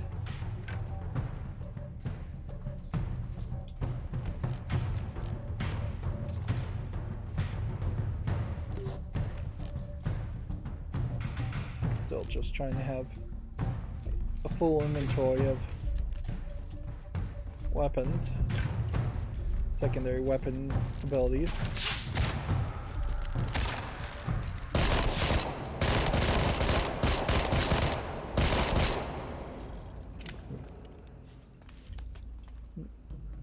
Have to raise the water level. Even the Assassin's Creed, like, educational walking simulator game wasn't actually ever embraced, and Ubisoft has done that a couple of times. Interesting, they're just knocking the body out of the way. I can't use that anymore. Are these red guys with the supposed to be any different than the other characters we've I seen? can probably move the raft somewhere useful.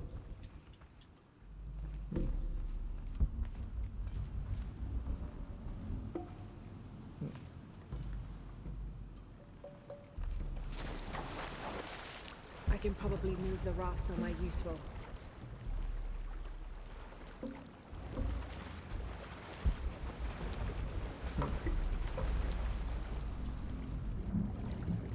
I guess on the other hand, though, you could also make a great argument to just do absolutely nothing with Lara Croft and just let absence grow the heart fonder, leaving an elimination of potential frustrations I can probably move the raft that you might have with this reboot series in the past over a 4-year to 8-year period while you develop a new Maybe that water wheel can pull reboot. something. We absolutely know there's... That's interesting how probably there's... move the raft somewhere useful. Like, there's not a way that this game ends, and it is so amazingly good as to that final act that it's going to fix all the problems I've had for many, many hours now.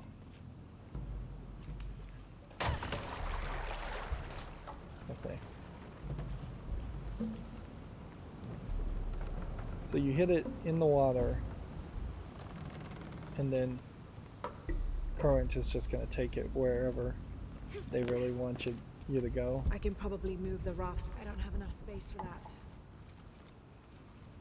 I don't know if she really needs to say I don't have enough space for that, ever. I think it's saying full and you hitting X is good enough.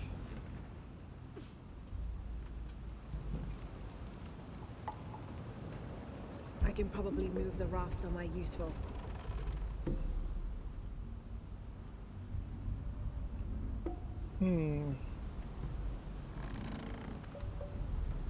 It's a whole bell.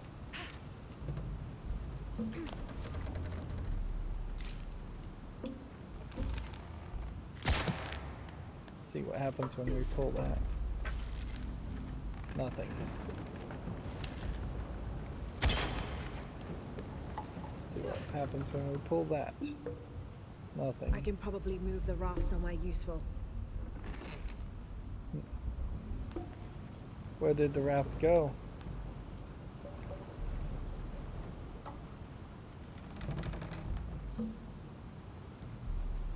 I can probably move the raft somewhere useful.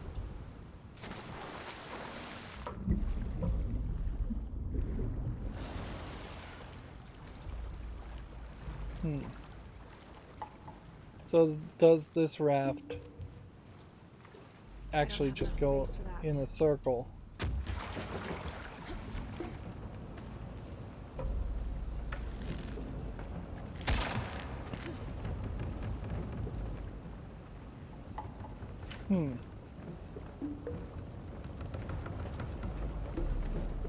I didn't realize that was the move that we were going for.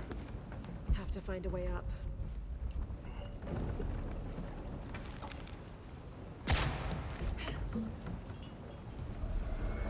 More coming. They're relentless. Just got poisoned. Should be able to get up higher now.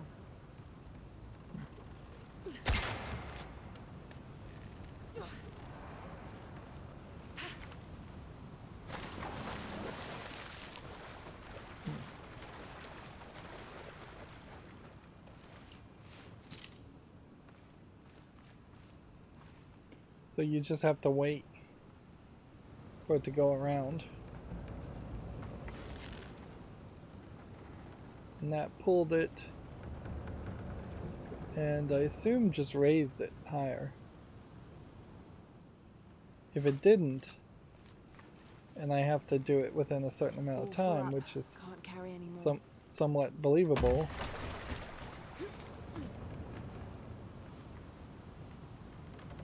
And it doesn't really look like we accomplished what our goal was.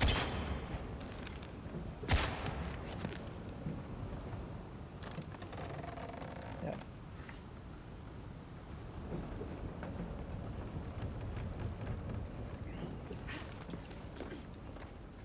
Turn around, very quickly target this, do this, and then jump. And then jump and jump, and then jump and jump, and then jump and jump.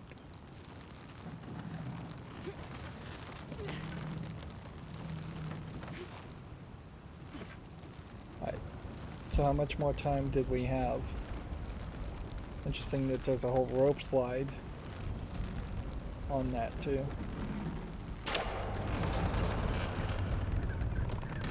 Yeah, a decent amount of time.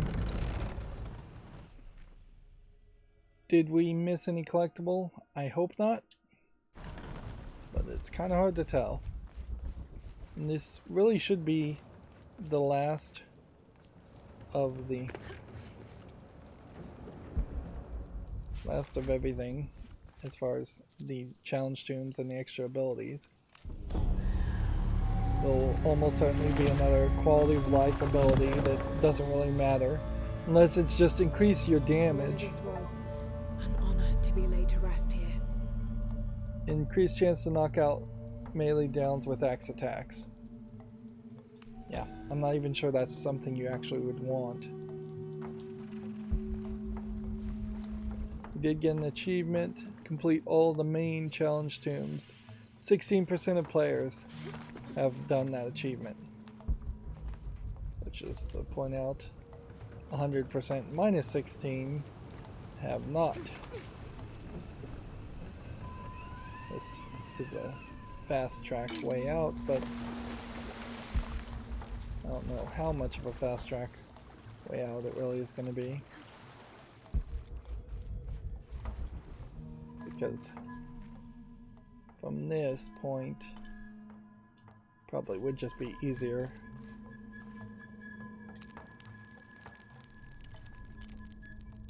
fast travel to this point.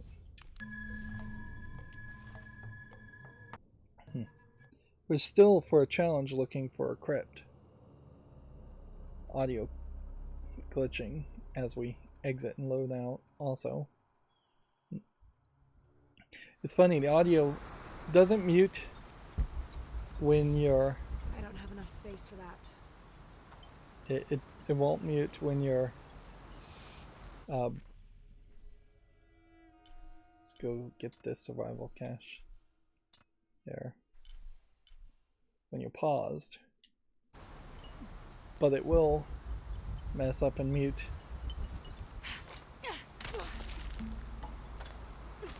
You know what? It's probably a mistake to go this way, but whatever.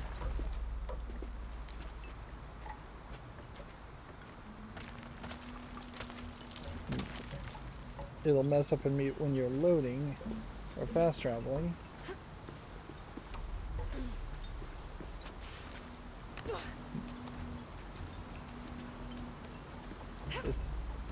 This is gonna be a nightmare. I could fall to my death potentially and save myself a lot of time here. Because remember, there was just a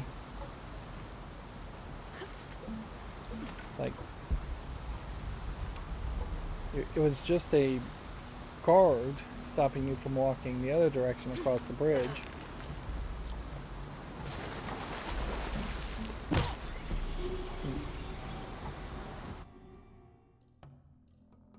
No. It's too late now, though. We've already hit a checkpoint.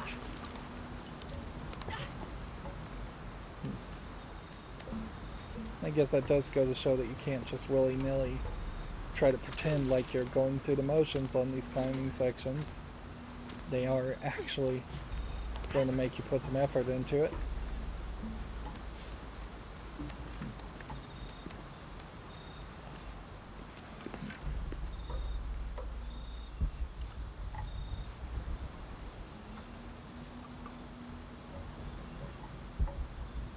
We're looking for a skeleton somewhere also. Full up. Can't carry anymore.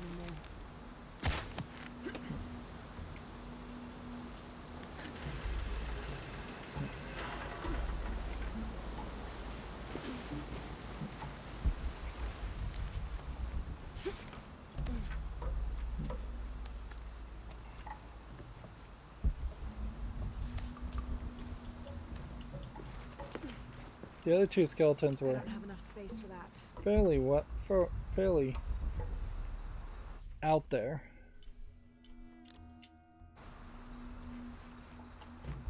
Like they weren't hidden very much. Or just on the rock face. All full up. Can't carry anymore.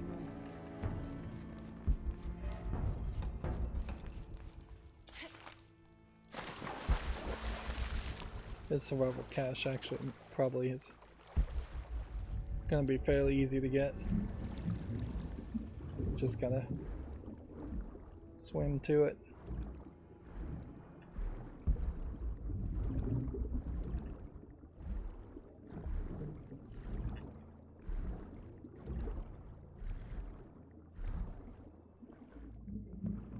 Have to get low enough to get to the crack.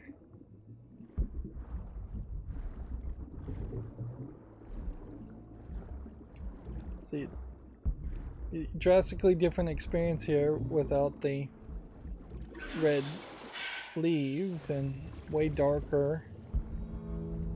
Different experience certainly when there are fish or eels to deal with.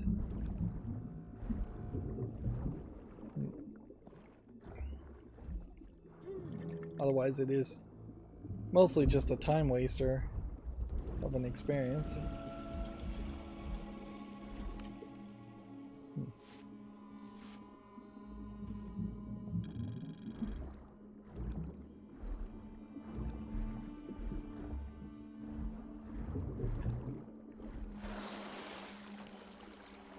Is there possibly a way quicker back? Nope.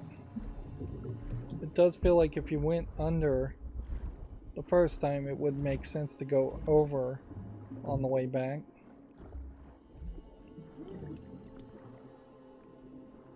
I guess this was supposed to be another part of a working aqueduct as an idea.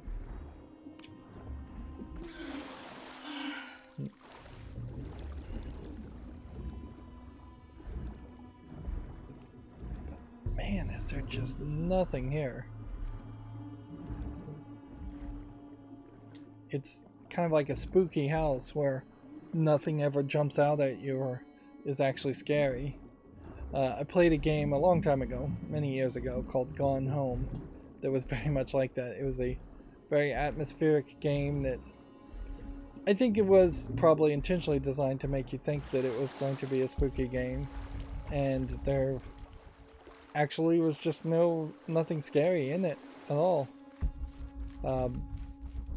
So I tortured myself playing the entirety of that game, and I have footage on my channel if you would want to check it out, but throughout for many hours, really, just to realize that at the end there was no big revelation of a monster or anything like that. I can't carry anymore. And they did a masterful job, certainly, of keeping my attention all the way to the end of the game in such a way that I still was heavily suspecting I would run into something spooky.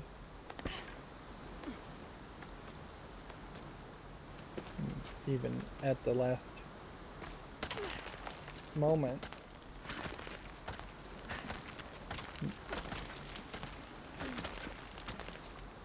And while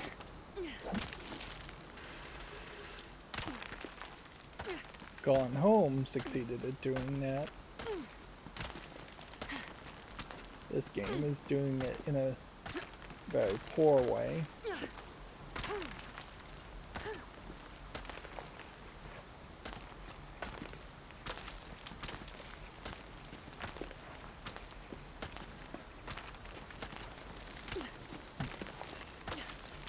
So slow, so dull. Climbing all this stuff a second time gives you nothing new to enjoy or interact with. It's not like there's different paths or you're getting better at climbing. And see, I'm gonna go through this whole area and I'm still looking for that skeleton, and I wouldn't be surprised if I miss it.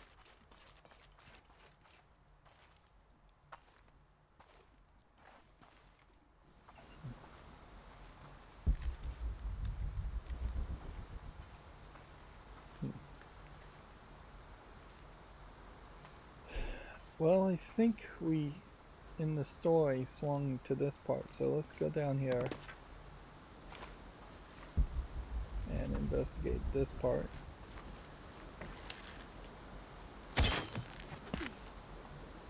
I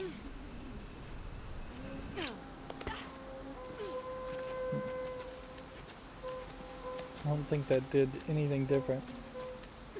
The first time we were here, there was enemies.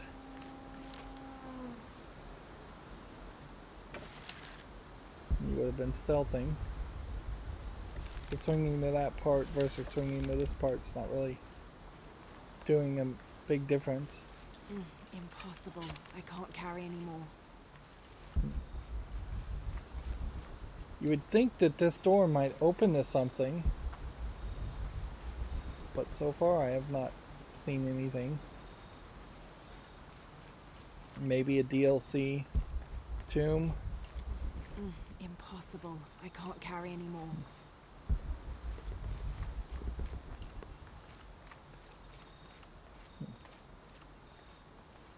Why have a nest up here? It does feel like they've intentionally placed nests Interesting. Yeah, it seems like they have used nets as a decoration more than as an actual place where you can collect collectibles, or even a place where birds would be. At the very least, you would expect Can't carry anymore. you would be finding birds flying around, and they would be targets for your arrows. Yeah, as much as I would like for an area like this to potentially have people standing on top of the towers,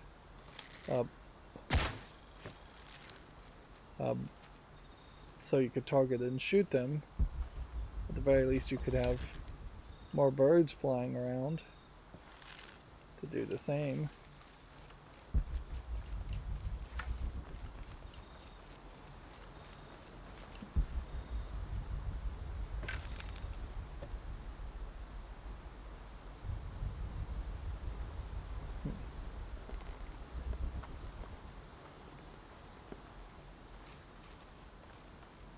See, I just don't think we ever actually get to this part. Look at the map.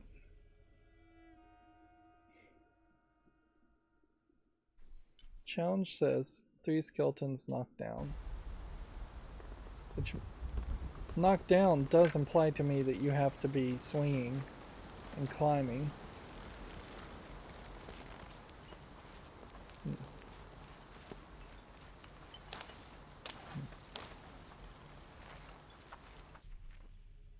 Would there be any swinging and climbing in this other area?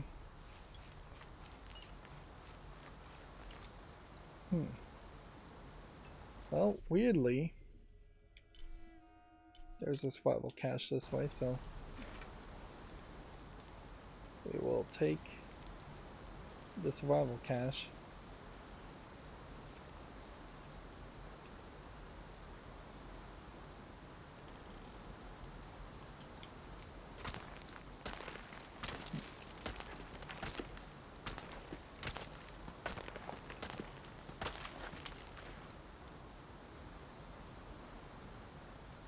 Is that a skeleton?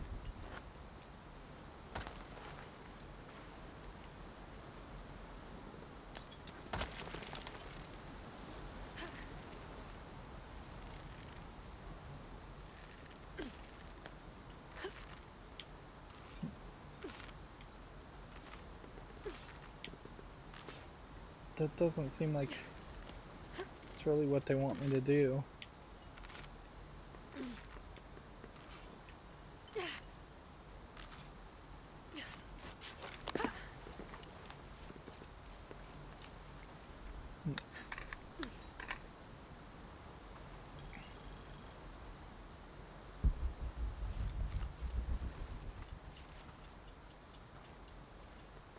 Interesting, I'm not even able to kill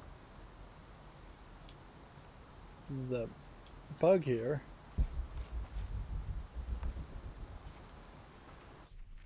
Okay. This looks like this goes into a crypt. Have we been in the crypt before is, I guess, the question to ask.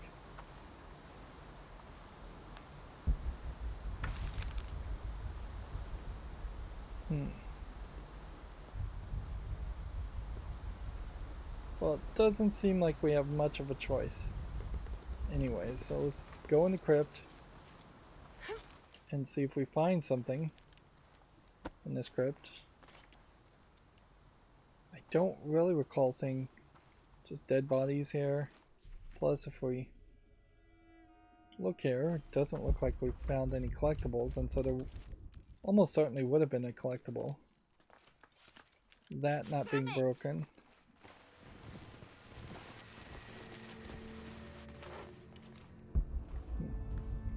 That's interesting, she said damn it that time instead of the S word. So they somehow had some variety there, and yet it's programmed randomly to use the S word way more often.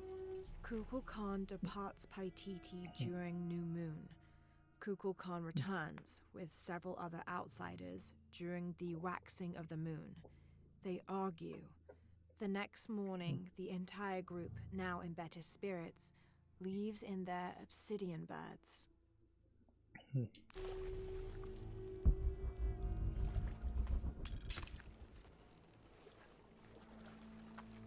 I guess that other one was glitched. The victims were offered to the gods. They left the cities and wandered the provinces until they were buried alive. Quite So- the grim welcoming committee. This might be a bigger area than I think.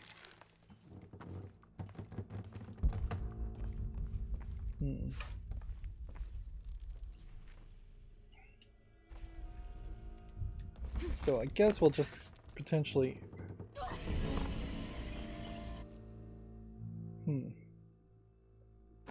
go through this now. Although there is a decent argument to say no and Quite the do it grim later. welcoming committee. Hit the A button twice.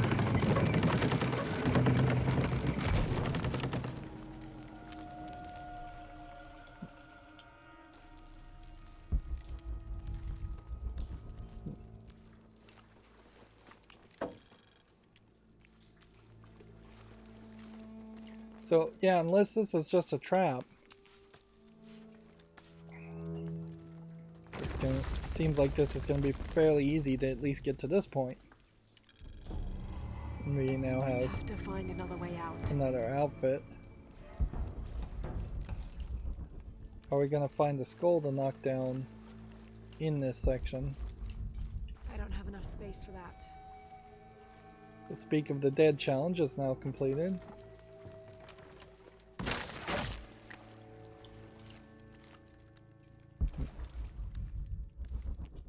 Two traps in a row.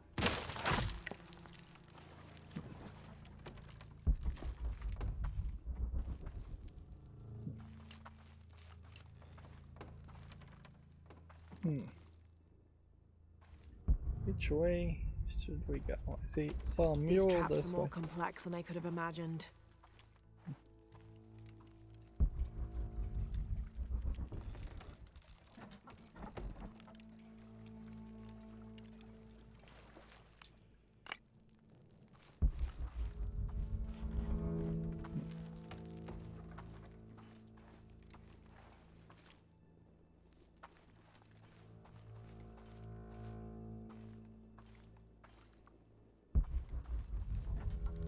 So we just went full circle there. Okay. But I guess that does let you see just what the backside of these traps were kind of like, although I'm not really understanding this mechanism. Really. I'm seeing wooden things and dials and gears, but I'm not really seeing something that really would push spikes outward on the other side.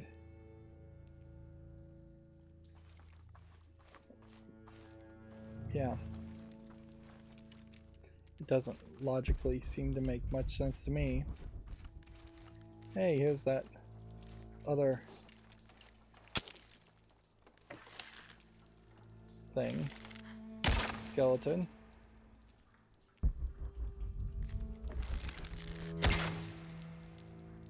Alright, I knocked down two of those skeletons and they're not counting towards the other challenge.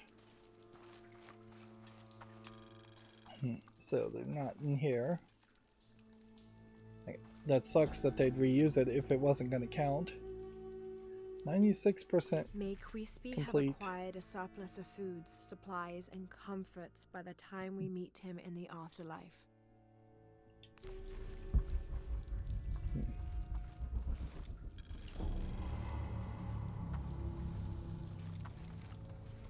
Another story is now complete. Yeah, I was complaining about not being at 100% of everything, and now we Murder. are, pretty much. Death. Stealing another's crops. Death. Stealing another's skins. Death. Idleness. Head shaved. Fighting. Restitution to injured party. Public drunkenness. Stoning. Exceptions. During a festival or over 70 years old. By order of the cult of Kukulkan.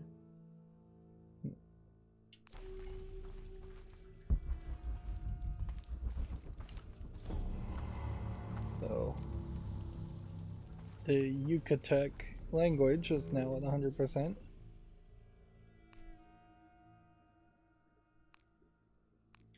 So now everything is... There's still quite a few things that are not at 100%, but I think we made a decent amount of progress, enough to make me think that if I continue just doing all the side quests and the DLC side quests, I will get almost everything to 100%. Weirdly though, that's still not really giving us enough XP. It kind of feels like for each one of these artifact chains, you should have gotten at least a full level up, if not 2 or 3. And the Kuchia language is at 90%, 96% complete.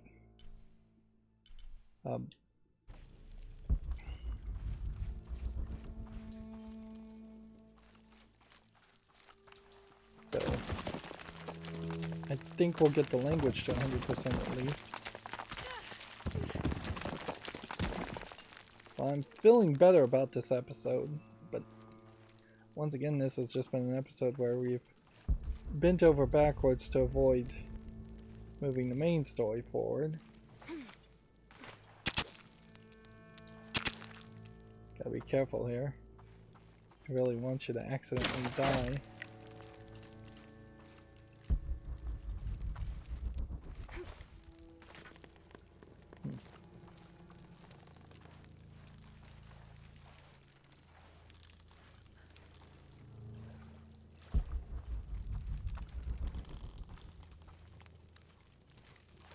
I just want to make sure I find everything, because it's not going to be particularly pleasant if it turns out.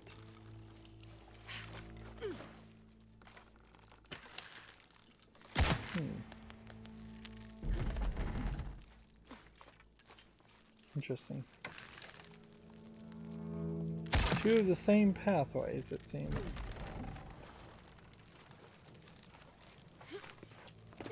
One would hope that one of those is not needed to be left upward.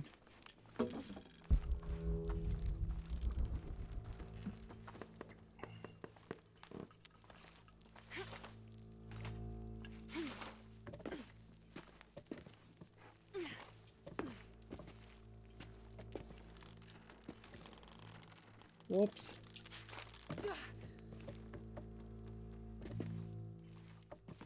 How far back can we go without having to go back the whole way?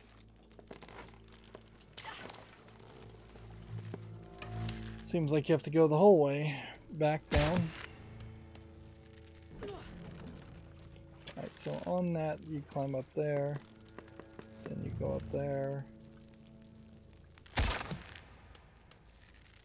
Start and fold that.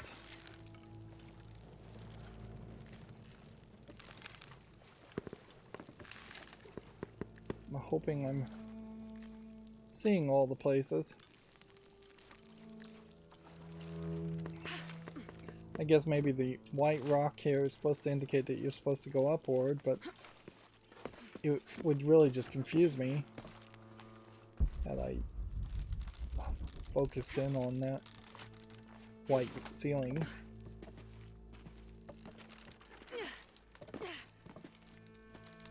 These crypts are kind of the opposite of the good DLC story quests, though. There's just no real talking happening here, or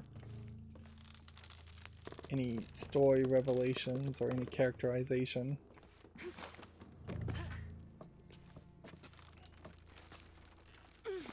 This is where it would be nice if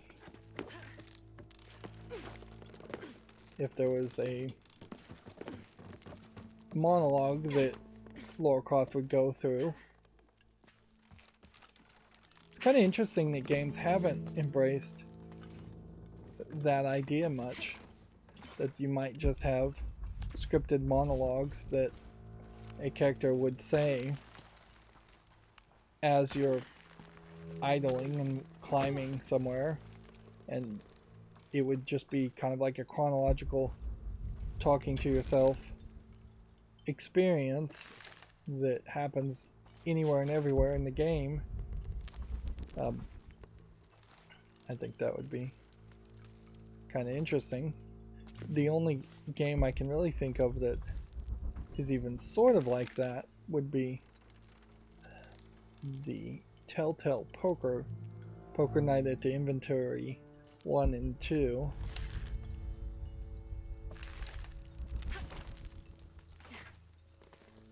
Where in that game you are sitting around playing poker, and every now and then a character will start talking and tell a story.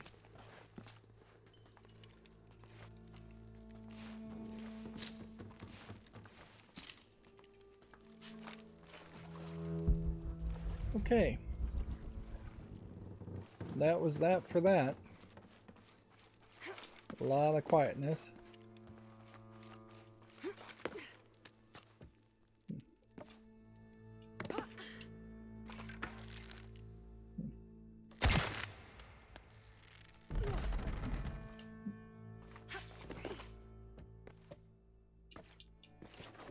Like, clearly, in this game, if I was a writer, and I was going to do any kind of characterization story, and whether it's happening in these idle sections where you're climbing around, or whether it's happening at very scripted spots, I would have told some characterization of the father and explain on any level why Lara Croft has any special love in her heart for her father, other than just he's her father, particularly when you think about how he would have been a very absentee father off on all these adventures, and he was he died very early.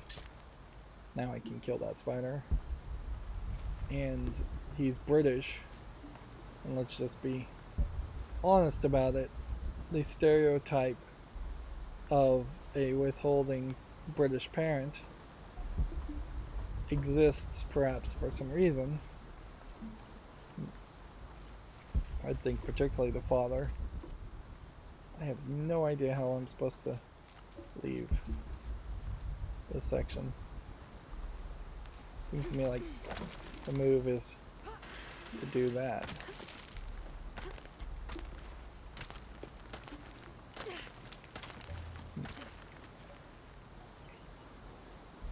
So, I mean, even if they just said something very simple, like he always had hard candy in his office for me, or he would always make a adventure map for me to play, just anything at all. So there was the first swing, where you swung and hit a body. So I guess the idea is to look for other swings.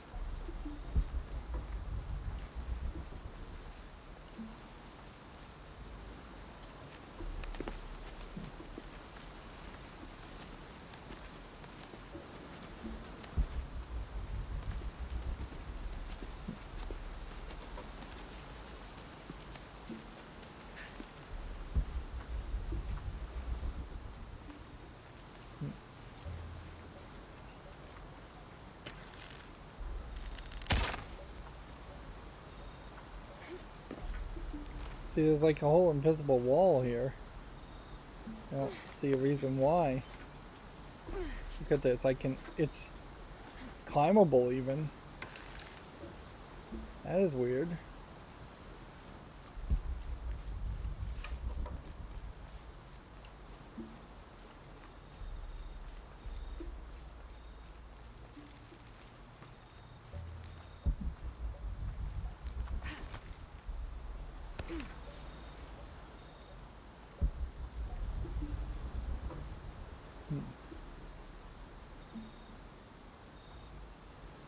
Impossible. I can't carry anymore.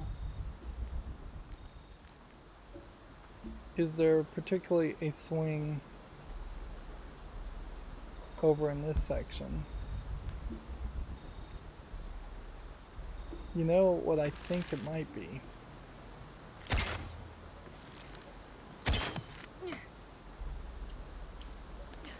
I'm hoping I'm right about this. Is you go over here.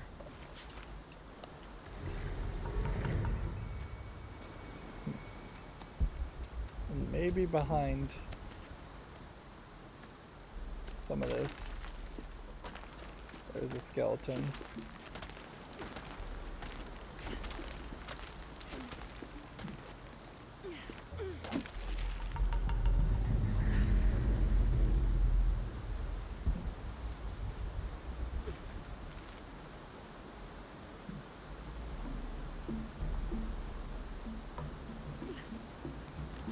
It doesn't really want to like let me look behind that area.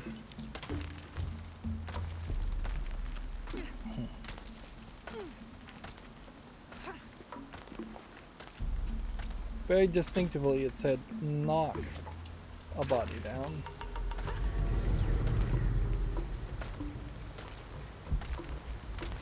Not shoot a body down. You can see several birds. Wait a minute. There it is.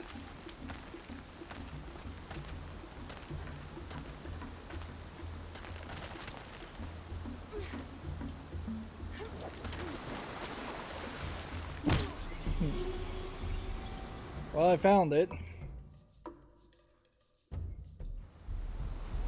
Can we hit it?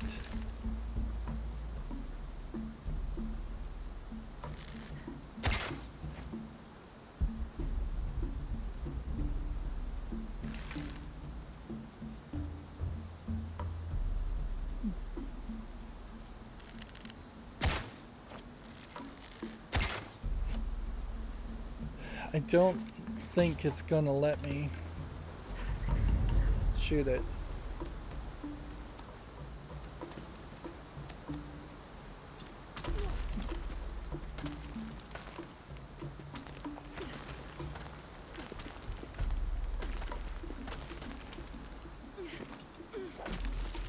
So it is this idea. I was even in the right place.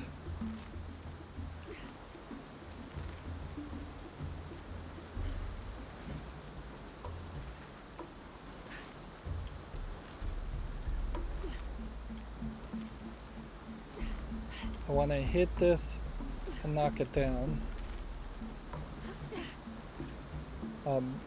And then after it saves, I want to just fall in the water and die. I think that would be the easiest way to do this.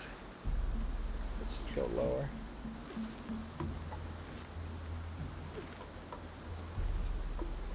Looks like I may just have to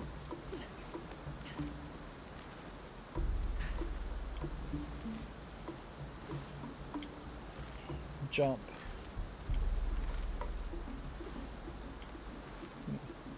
I'm either slightly a pixel off or hitting it head on doesn't count and you have to hit it sideways.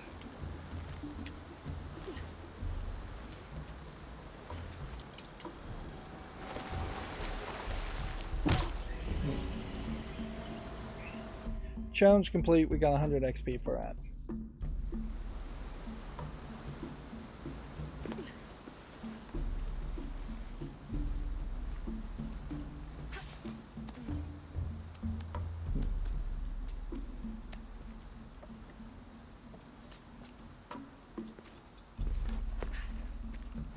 So now I think we can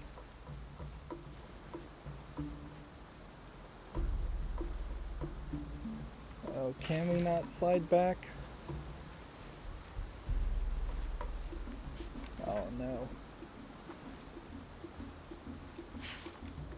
seems like you do have to do the whole climbing section again. So 3-4 times potentially, unless you are just the absolute perfect player, with there not really being a big shortcut to leave this area anywhere in this.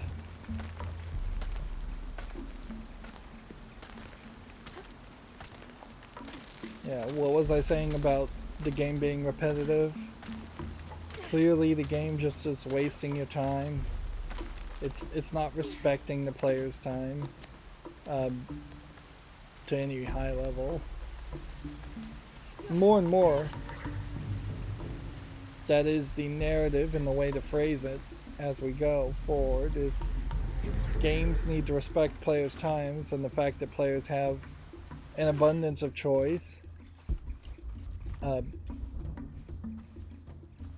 that we don't inherently need a game to be 200 hours long if there's no reason for it to be 200 hours long.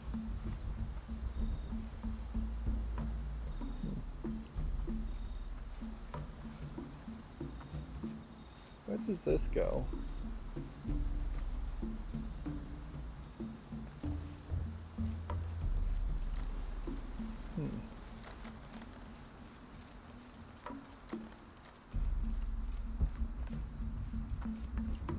A whole other place with whole other collectibles that I've missed. Interesting.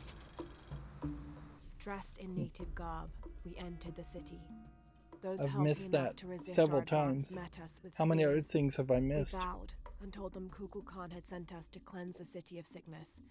We administered balms and medicine to the city's leaders and those we thought worth saving, buried the dead, and comforted the dying. Slowly, the people came to trust and soon rely on our aid.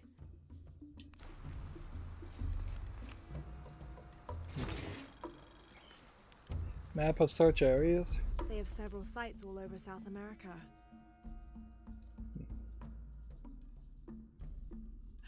Wish I'd found this map sooner. I could have gone directly to Paititi. The map is in Paititi, so that is story complete. As ordered, we have made our way to Khan in search of the suspected traitor Andreas Lopez, accompanied by a squadron of native warriors. We'd found them along the shores of the Gulf after they had recently escaped a slave ship that was caught in a storm. The initial encounter was tense, but soon we came to an accord.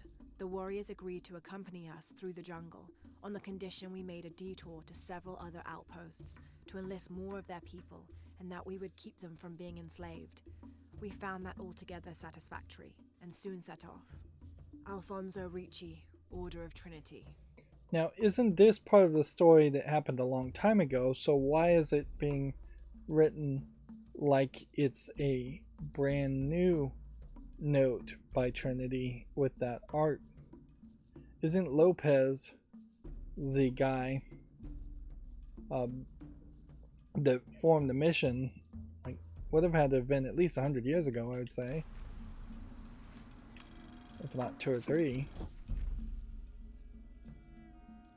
Alright, so we have an archivist map, and that has shown us exactly one document in the upper city, and revealed basically nothing else.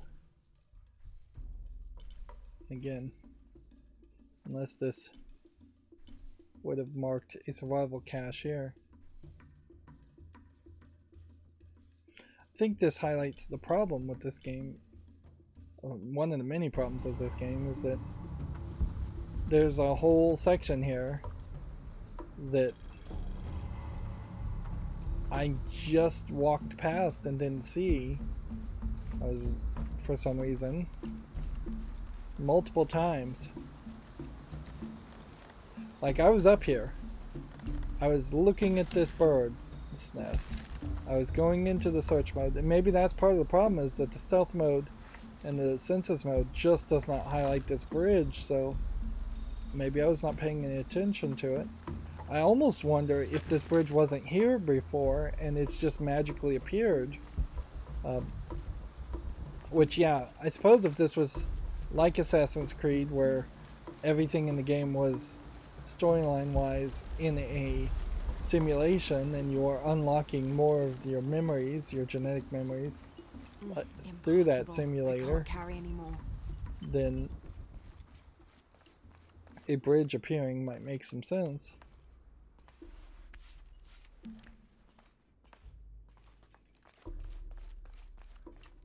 Nope. You know what? We've gone 2 hours and 40 minutes. It's way too over 2 hours to go any further.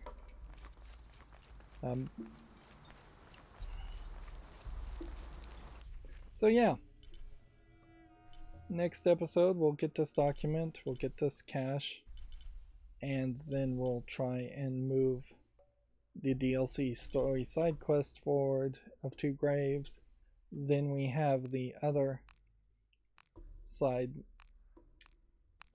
mission here that hasn't even been started, the Prince of Survival, and then that seems like that is it, although we do know that way over here is a after the main game mission giver, and so there is, I guess, some possibility that there might be a post-game mission in every location, and that might give us some way in which we find the remaining survival cache that is here. As far as challenges go, there is one more challenge that we, I guess, haven't even started, and that would be very difficult to try and figure out what the Hidden City challenge would be if we haven't even done it once.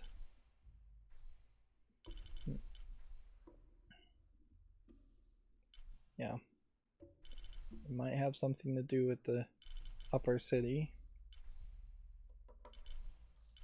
But yeah, right now, as far as challenges, all of those look like they're done.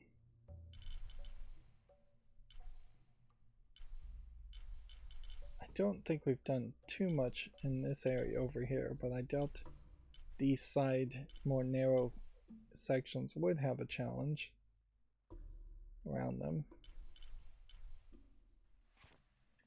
Yeah,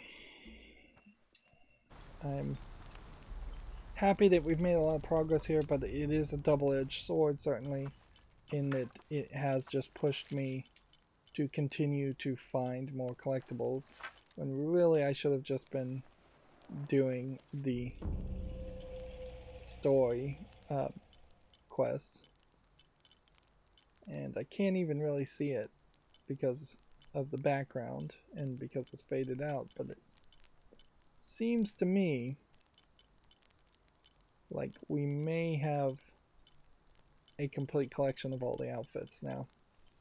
If that is the case, though, no achievement seems to have unlocked from that, which, you know, I wouldn't be surprised if we get at least one more outfit when we finish the game, or just when we start the final act.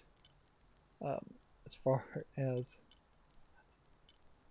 DLC goes, I think we probably just have a couple more quests. Still not enough points, though. Yeah. If I collect every single story thing, every single item, it still feels like I will be a whopping 8 levels short. We've done all of the challenge tombs to give us everything else. Unless the final act is built around giving us a massive amount of XP, which it might be, We get one more path skill by completing the 6th seal during the Dragon and the Prince, Slayer's Gauntlet into Graves, and an Eternal Mother Protector during the Eternal Reward. So I feel like these path skills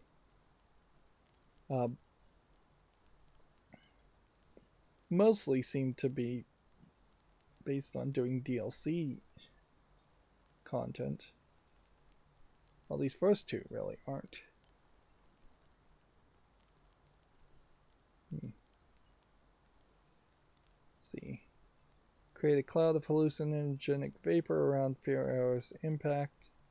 And then this is DLC, this is DLC. Craft incendiary shotgun shells that wreak havoc by igniting targets on impact. And then this looks like this is DLC. But it's just weird for the path skills to even be on its own separate screen when the rest of the menu is a little bit better than that. Although the menu is kind of awful overall. So, speaking of overall, last time we saved, we were at 86% total completion. Now we are at 91% total completion. And we did that by not moving any of the main story forward. Well, just by doing DLC stories. There's still... I guess there's a possibility that this is the last mural, and I've just got to figure out how to get to that mural. And this might be the last relic. Yeah. Let's see. Yeah, both of those guesses are true. That is just going to leave you with the challenges, which I may just have to look that up to figure out what the final challenge is. This is also the last survival cache. And this is not the last document, though. There's still 2 more somewhere, which that could be a hassle. Anyways, we've gone way too long, so that's going to be it for this recording. We're at 55 out of 99 achievements. It still feels like I'm unlikely to get all 99 of them. As always, I ask you to like, share, subscribe, comment, and watch every second of my videos. If you want to support me further, there's a link down below in the description box. Thank you for watching. Have a good evening.